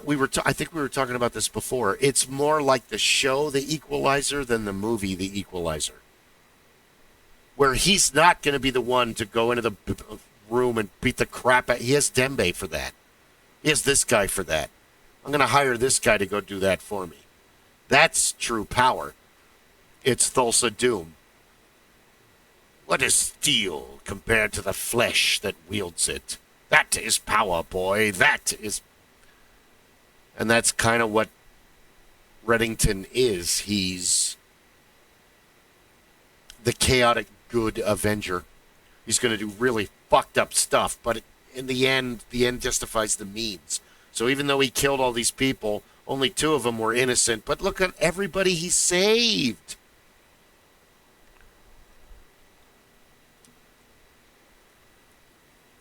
It's not perfect, and that's the only answer I have. It's very Shadowrun. There's no alignment. I'm just trying to do the best thing I can for my own conscience so I can sleep at night. Oh, and get paid. Very important. Gots to get paid. Gots to get paid. No ticky, no shirt.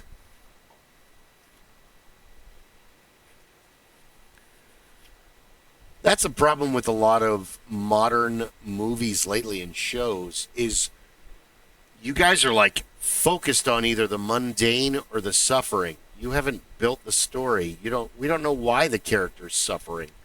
He's just I'm so well, why? I mean, you need a little more. You have to do more homework. This isn't enough.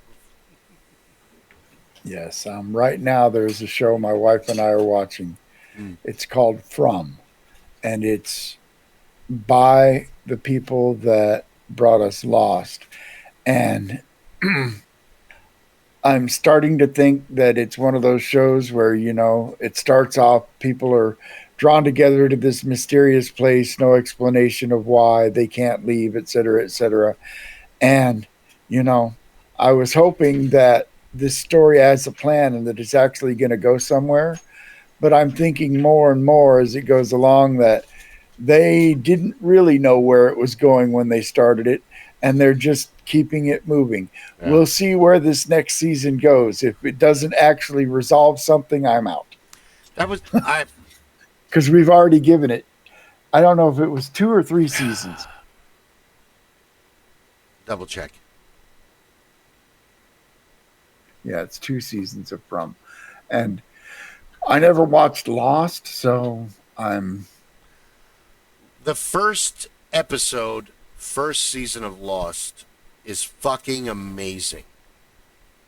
It really is. I've watched it probably 12 times because it's... But had you known that eventually they didn't really know where it was going when they started it, would you have been as invested? That doesn't really start happening until the beginning of the 3rd season, where it's like, you guys have just fucking lost the whole plot. You're just showing us random shit now at this point. This has gone from storyline to chaos. Because the problem is it's classic Abrams. You've got this amazing cast. Here's these amazing sets. The cinematography is amazing. If it's Star Trek or Star Wars, you do the Christmas light stigmatism thing where we're about to open presents kind of look. This is all exciting. But then it's like he goes out of his way to pick the bad ending 3/4 of the way through the story. Well, I thought, I'm not a big fan of Jar Jar Abrams. Yeah. Jar Jar Abrams that's where we're standing. I mean, the first Star Trek movie was okay, but I didn't like some of the things in it. I didn't like that he reduced Uhura to an officer sleeping her way to the top. Yeah. And there were other issues. The second movie, the one where they cast a white British man as Khan, and then at one point beamed somebody from the Federation solar system to the Klingon solar system. Beamed them by transporters. All right. This goes back to, you have to honor the canon. If you shit on the canon, you're going to lose people. Yeah. And that's the X-Men movies shit on the canon. And that's where they lost me. Yeah. Hold on. He blows up Vulcan in the first movie. He was pissing all over the canon when he started the. Yeah. Like I said, and then I thought the whole Star Wars sequel trilogy was a disaster because he spun out all these threads and pulled in all these actors, and he had no idea where any of it was going to go. And the first movie was so disjointed that Disney said, whoa, we got to get him out of there. Yeah. Let's get this other guy in. So they brought in Rian Johnson, and he did the best he could. He basically took a blowtorch and burned off about 2,000 dangling threads and then tried to weave together the rest. And it was the best of the three movies. And then the last one, Rise of Skywalker, was God freaking awful. And he took that movie over because after he messed up the first one and Rian Johnson got such a negative response from the second one, nobody else would touch it. They had to give it back to him. Those three Star Wars movies, Force Awakens. They're not bad movies, but they weren't great movies, and they weren't up to the caliber of the other movies. No. I think, it's hard to speculate. I think a great majority of the problem of the Force Awakens is that you wanted to recapture that James Bond and the original 6 movies of, we're going to throw you right into the action, folks. It's going to be bam, glam, super bowie, whoa, whoa, whoa. But you have to have some substance within that. So the fact that he's basically going, everything you know about Star Wars, forget about that. We're going to go do this, and this is the thing now. So you're not given enough time or information to catch up on the 30 years that's passed between Return of the Jedi and Force Awakens. It leaned heavily on nostalgia, and I think in too many ways it tried to parallel the first Star Wars movie, which I think was a mistake. It did, because you've got this one thing where one of the lines that really pisses me off from the first, Chewie, we're home. You live on a spaceship. You're always home. Every spaceship that you own is your home, whether it's the Falcon or whatever the bigger one. They never really explained how he got separated from the Falcon or what it was doing there. Not only that, it's the whole midichlorian thing was just kind of like in the first 3, and it didn't really help any, and it in fact hurt a lot of plot development, because by the time you get to Rey, she's a super indestructible Mary Sue, Supergirl type, where she doesn't have to learn anything. She doesn't have to practice. We don't have to. She just naturally, she's a fish to water. This isn't Dune. Yeah, isn't no, Paul Atreides. He's not, she's not the chosen one. There isn't that shit anymore. So it was hard. I didn't see the third one, but they were just hard to swallow because it was like listening to fourth graders make up more Star Wars. it was. I think they gave the reins to the sequel trilogy to J.J. Abrams because at the time Lost was riding high. He was a big name, and they went with a big name rather than go with somebody that really respected Star Wars. Yeah. Imagine if Dave Filoni had, I mean, he was nobody back then. He would never have gotten the opportunity, but he's the guy that's basically brought us all of this wonderful Star Wars TV, the Mandalorian stuff, a lot of the Clone Wars stuff, which if you've not watched the Clone Wars animated series, you need to. It is the most Star Wars out there. Yeah. It tells the entire story between the second and the third movie, and it actually somewhat redeems the whiny bitch that Anakin Skywalker was in the two films. I think that the first three movies, the main problem is that Lucas is older. And he suffers from everything that a man goes through when... Well, yeah, that and, the first two movies, Star Wars and The Empire Strikes Back, are a cut above everything else. And part of that is that George Lucas's wife, ex-wife, Marcia Lucas, was an A-list screenwriter. She cleaned up American Graffiti and made it into a screenplay that could be filmed. She cleaned up Star Wars. She cleaned up Empire Strikes Back. She cleaned up Raiders of the Lost Ark. Yeah. And then she was blackballed out of the industry. And you could see a big difference in the writing between Empire Strikes Back and Return of the Jedi. And Return of the Jedi, yeah. And everything from Return of the Jedi on has been a little bit sillier, a little bit campier, which I don't mind. I think that's what Lucas originally intended. Yeah. Well, Mark Firestone, one of Paul's good friends who I know you've met, and I know Mark. Yeah. Mark said it best. Luke Skywalker, pawn of the galaxy. But his best take was on Han Solo, and the more that I heard that in 1993 and turned it over in my mind, or 92 or whatever year it was, it still makes sense to this day. Maybe you'd like it back in your cell, princess. First movie. Second movie. I love you. I know. Third movie. Well, if you'd rather be with Luke. What the fuck happened to Han Solo? What, he was frozen and his balls never unfroze?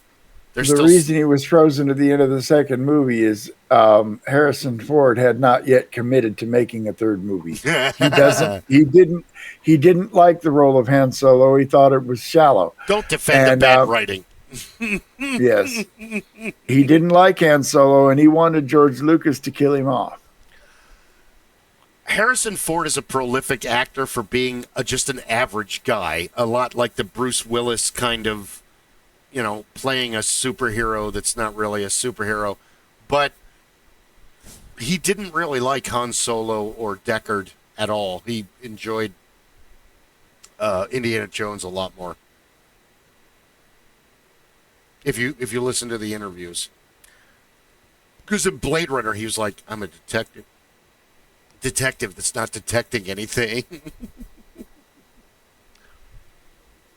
But he's Gary Cooper in Star Wars. He's basically a gunslinger. Yeah, and that's why when they redid the movies and made it to where Greedo had shot at Han. And then you have the Han shot first people. Well, I disagree. Han didn't shoot first. Han shot, period. There were no multiple shots. Han shot, period. Yeah. Han shot once, Greedo died. Not Han shot first. Because Han is a good shot. He was a good... he was a detective in the Carillion... Because he still wears the blood stripe pants. all No, I through. believe he was supposed to be a pilot. But he still cares about it because, or he's had plenty of time to change his pants. True. Now, I think there's a possibility that, he was force sensitive. Probably true. In fact, because sometimes people that aren't trained in it just manifest, luck. Look at Leia. He managed to blind shoot Boba Fett's jetpack while hanging upside down off the side of Jabba's pleasure barge. I'll give you that in the third movie, but to strengthen your theory in the first two movies, honestly, what are Watch Your Mouth, Kid, or you find yourself floating home is one of the iconic Han Solo lines. But what's the other line that is used again and again and again and again? I got a bad feeling about this. Anytime any of them, I think that sets up its own karma. Being force sensitive is stretch out with your feelings, Luke. Feel. Yeah, I got it. Also, and you have to watch the Clone Wars series to completely understand this. I haven't seen all of them. Jar Jar Binks is force sensitive. Big time. And it manifests as, happy luck. Think of in the first movie, he stumbles and he accidentally releases a whole bunch of the neutralization orbs that roll downhill and take out a whole bunch of. He gets a droid stuck to his leg, and as he's trying to kick it off, the droid is shooting other droids. Things like that. He cannot consciously manipulate the Force, but he does anyway. But he's kind of a victim. Yeah, he's an... And at one point in the Clone Wars, he actually, and I don't remember which episode, Boss Nass is wanting to do something, and he's like, no, you should do this. And waved his hand, and Boss Nass is like, no, I should do this. He pulled a Jedi mind trick. It's not that surprising. Jar Jar Binks is basically hey, we don't want them to get sick of R2-D2 and C-3PO, but we still need comic relief. Because they're kind of pulled back in that capacity where they're not really... in A New Hope, 3PO and R2 are main characters. Yes. You pretty much start with them. I think the whole series, all of it, is about them. No argument here. None. All of it. And the fact that you can play a droid in the tabletop RPG, and that 3PO has had a mind erase several times, but R2 never has, so that gives him more glitches. Yes. Now, think about this. In A New Hope, who are the first two characters you meet? C-3PO and R2-D2. They're running around the ship just before They're running around the ship, and then you meet Leia, the Empire. And then, yes. R2. I think that's the first spoken, if memory serves. But yes. R2 and 3PO, and especially because if you take Han Solo, he absolutely hates droids. He's not a real big fan of technology beyond his blaster and the Falcon. Chewie is the tech. Chewie handles all of the maintenance. And the best scene of that is when they're at Hoth and they're trying to leave, and Chewie starts talking, and Han's working at something, and all of a sudden he gets real... No! Do not take that apart right now. We're trying to get out of here. So that means that Han has a rudimentary understanding of the technology enough to run and repair his ship, but he doesn't necessarily have the knowledge to... I can do any repair that you need me to do on a automobile, but that doesn't give me the insight to diagnose what's wrong with it, if that makes sense. It does. And I ran into that a lot playing techs in Star Wars and Shadowrun and things like that, where just because you have a general knowledge doesn't make you a specialist. if that makes sense. It does. But Star Wars Star Wars isn't really, everybody's like, Star Wars is great science fiction. It's not science fiction. It's science. It's science not fantasy. even, it's not science anything. It's space opera. I met Derek through Cookie, Mike Chapman, who's no longer with us. But the first character I ever played was a Defel assassin in Star Wars, which are the werewolves that can become invisible. And that campaign didn't last very long. And the second one, I played one of the chipmunk people. I forget what they're called. They're in the first movie where he's like squeaking and asking for a drink. But they're amazing techs. They're almost like Ugnaughts. And then the third time we played, Cookie was like, I've been given what you want to do a lot of thought. And the problem is the game is not set up to play engineers. The game is set up to play techs. However, he figured out like a rolling thing where I was rolling to redesign the engines and redesign the shields and all the systems. And I was useless in a fight, and I can't really pilot a ship. But if something breaks, that's my moment. Oh! And I was kind of trying to vicariously live that again in your Starfinder campaign, but that game is just really not set up for what I wanted to do. So No, it's not. no. Unfortunately, it has too much D&D ground into it in that, even the way they present the game, they want you to play it like it's a D&D game. And, I would say it has too much video game in it. Some of that too. That's why the game I'm going to introduce you guys to on Saturday. What I'm going to do is I'm going to just come with a stack of pre-made characters, and we can hand them out, and we can jump right in and roll some dice, learn the game system, and Damn it, I was enjoying my dwarf. you can bring that dwarf. I'll make sure I transcribe him onto a character sheet. Okay. I have a nice little form fillable PDF. Oh, right on. That I can make everybody's character sheets, and then I guess Rob's meeting is going late. I hope he joins us. yeah, I may have to dip out early. We might have to cut it short because I've got That's okay. some things I need to do before bed. Okay, hold on. Let me tell him on. It's interesting that you brought up Star Trek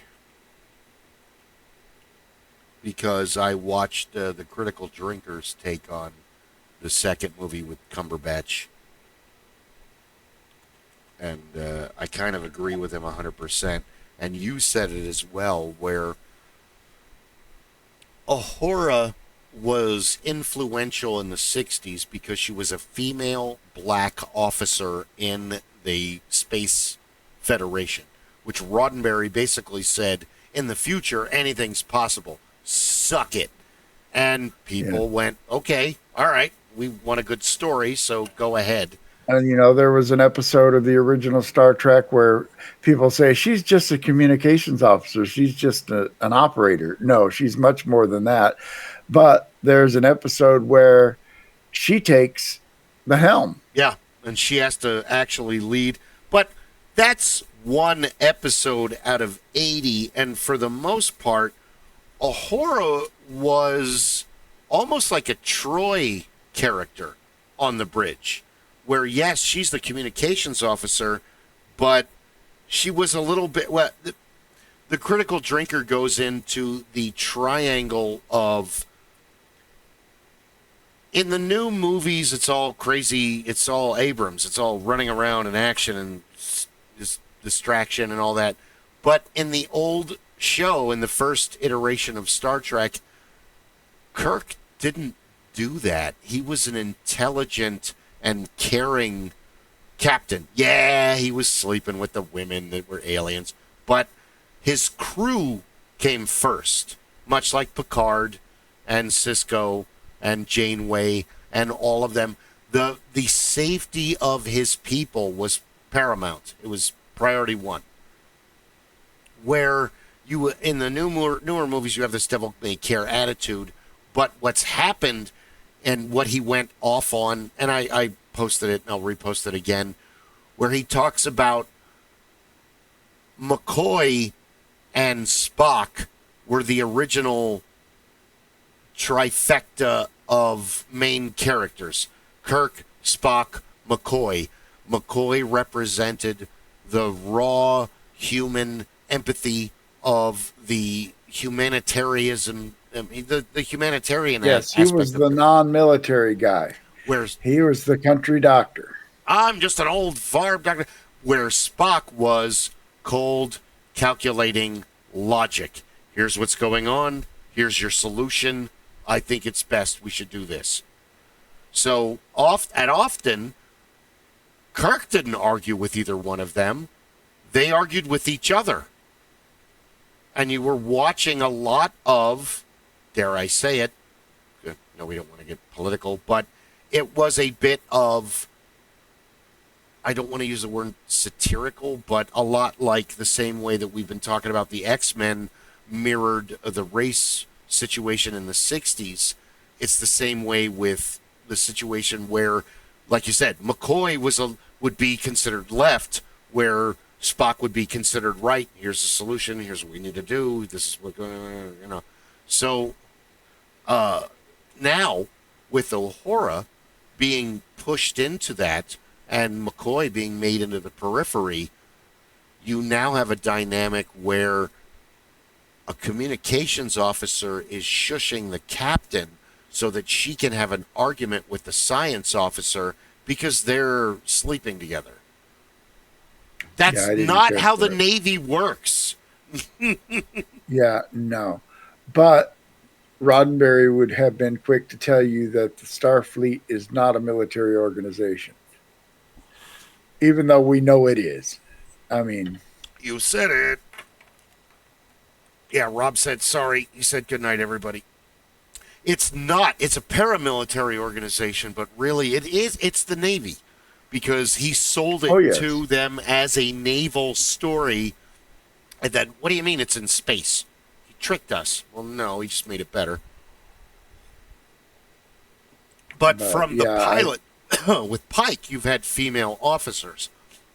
So the problem with Abrams is you're taking a very bad loophole and you're allowing, you're pushing the female officer, but you're giving her base soap opera crap to dialogue. You know, she's bringing her personal shit with Spock into their job while people's lives are at stake. it kind of diminished the character to me. Thank you. I'm glad you said it. I didn't have it. All four of them. It diminishes Kirk. It diminishes Uhura. It diminishes McCoy and Spock. And you have the rest of the cast going, okay. And not only that, that's kind of like bad writing, because like classic Abrams, you have an amazing cast. You've got Carl Urban and Simon Pegg and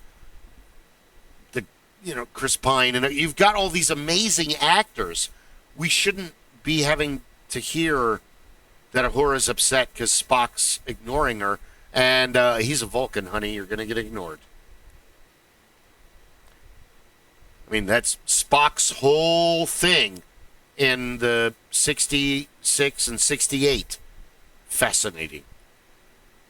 That was Spock's holy shit phrase.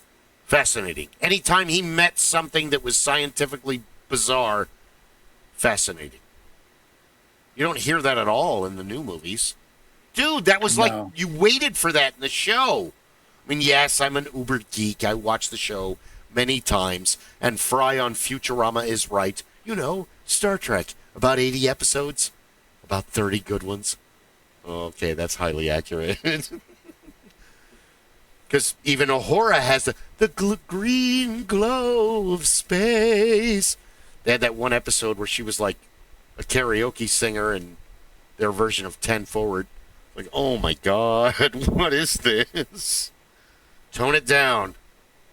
Go more science and less hippie. It'll be all right. The space hippie episode. New Eden. Herbert. That was a terrible episode.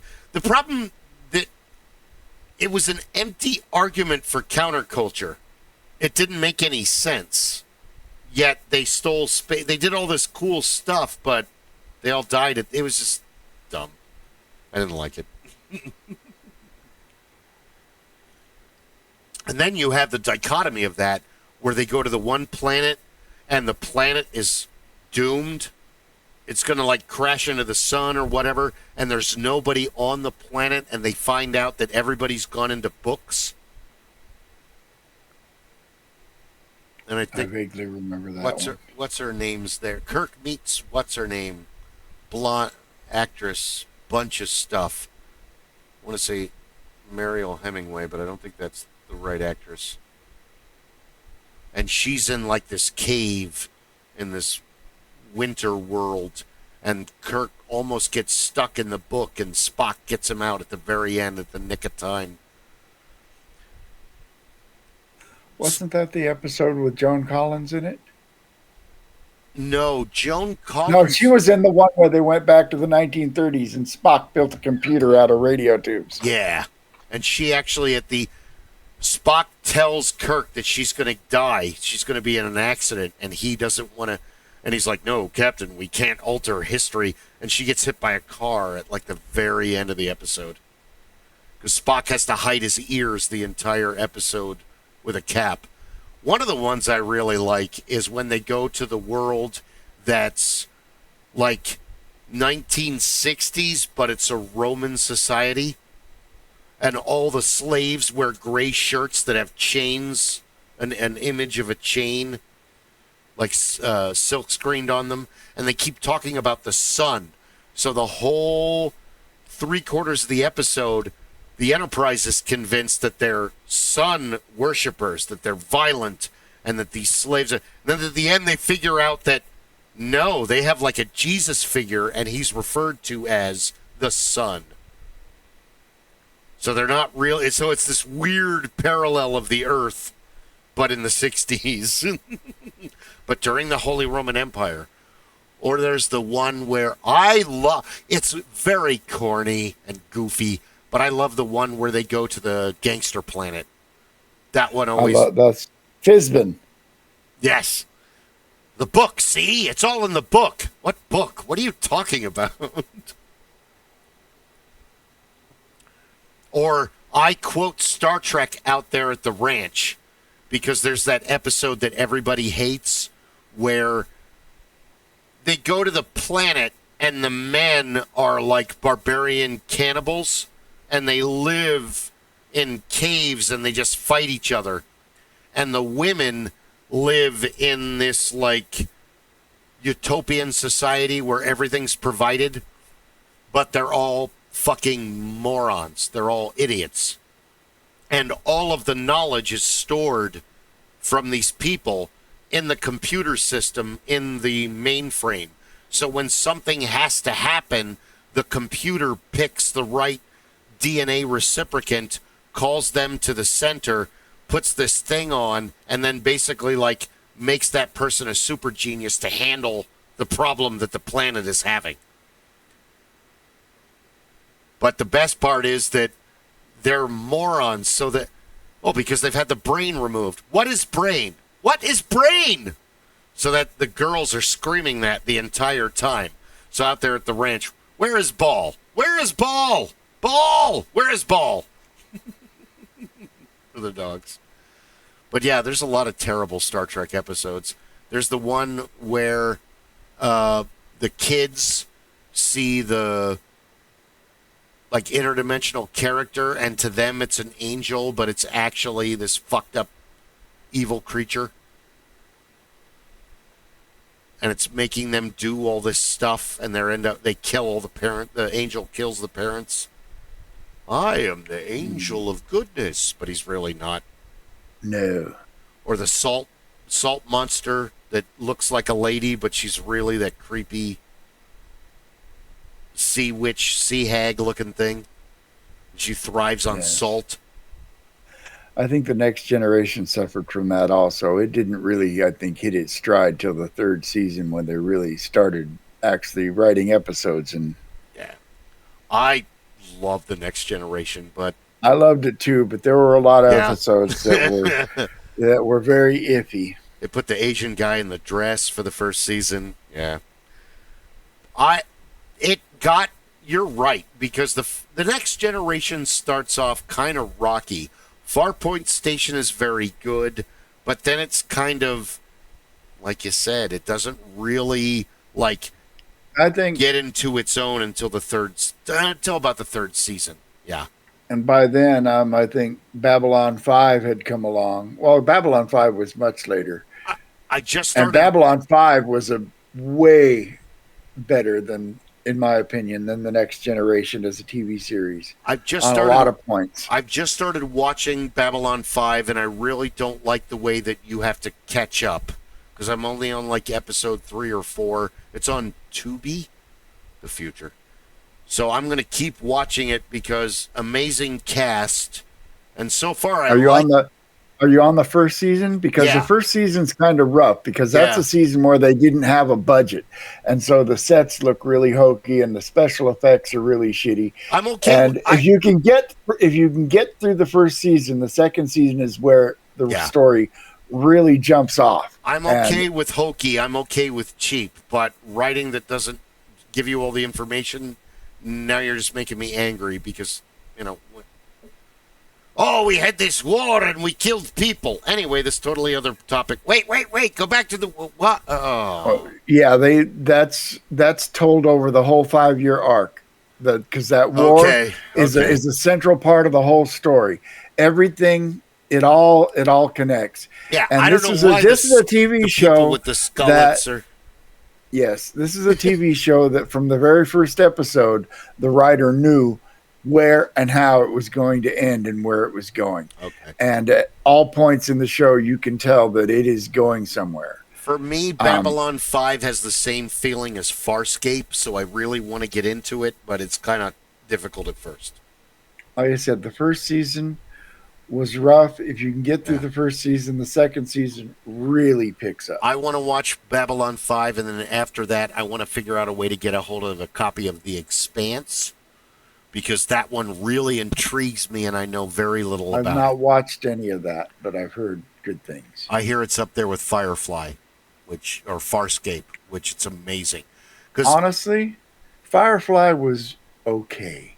I think it's remembered with nostalgia as being a lot better than it actually was. I really liked it. And I liked it, but I think a lot of people only liked it because they were Joss Whedon fanboys. I tend to disagree. Not everybody, but, my wife, who is a Joss Whedon fanboy, didn't like it. She thought it was just okay.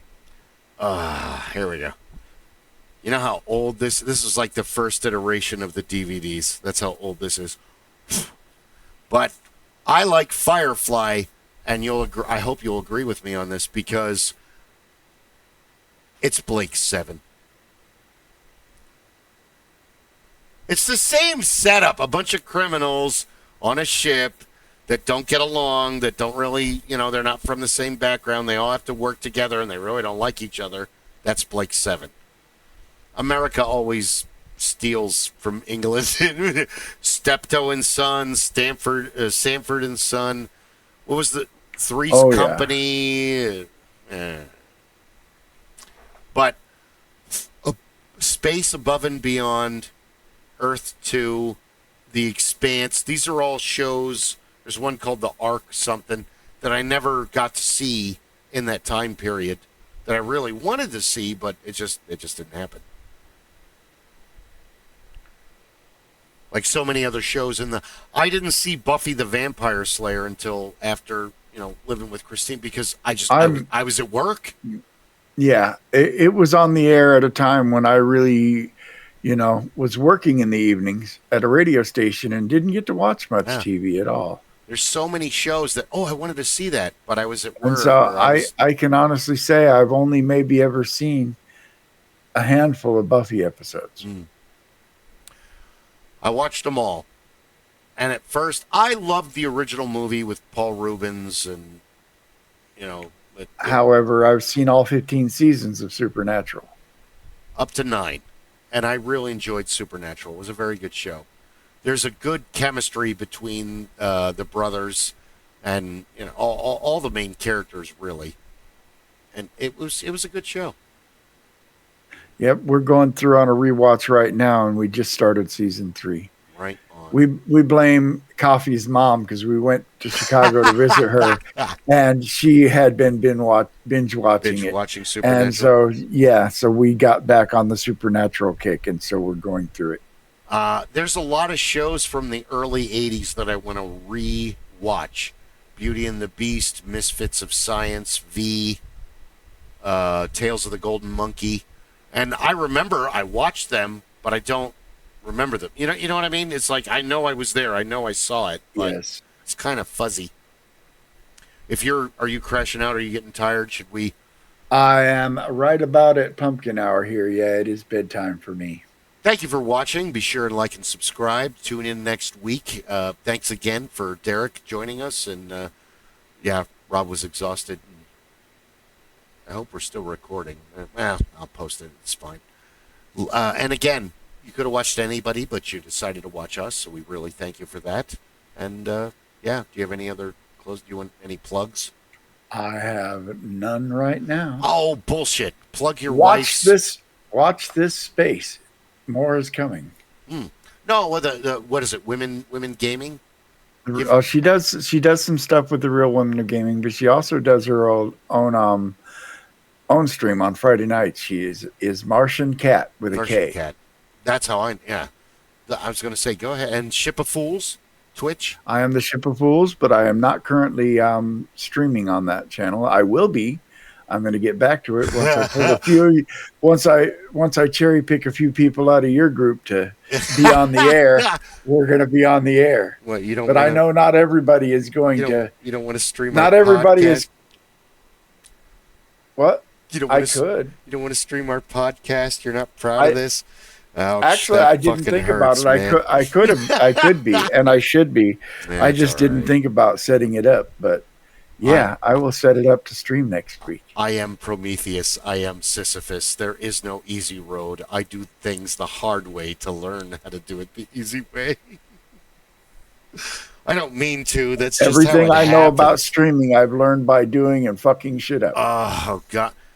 Like I told Ed, I'm like, we just spent 2 hours doing Fallout 76. He's like, yeah, we only got audio. We don't have to stream every time we play. Yes, we do. Sorry.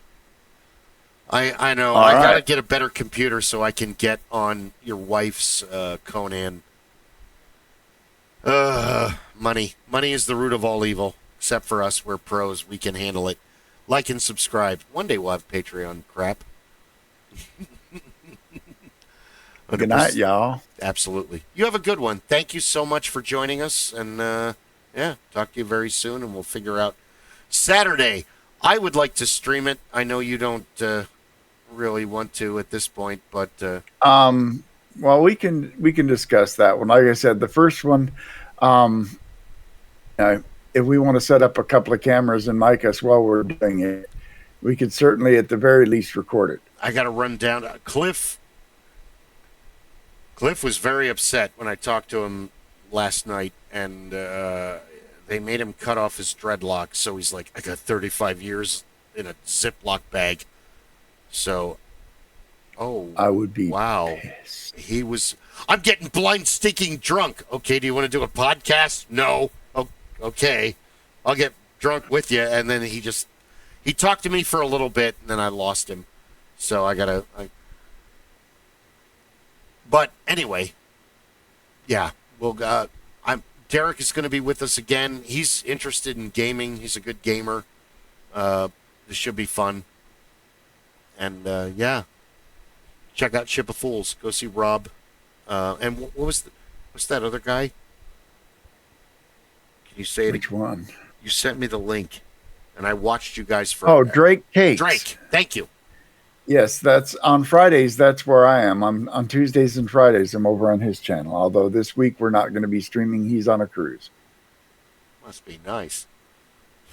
Yeah, he Some owns of his us- own business. Some of us struggle to pay our own bills. Some of us go on cruises. B, please. I'd like the second one, where everything's much easier. All right. Sorry, man. Have a good night. Sleep well. And talk to you very, very soon. Thank you for tuning in. All right. Good night. Absolutely. Stop streaming.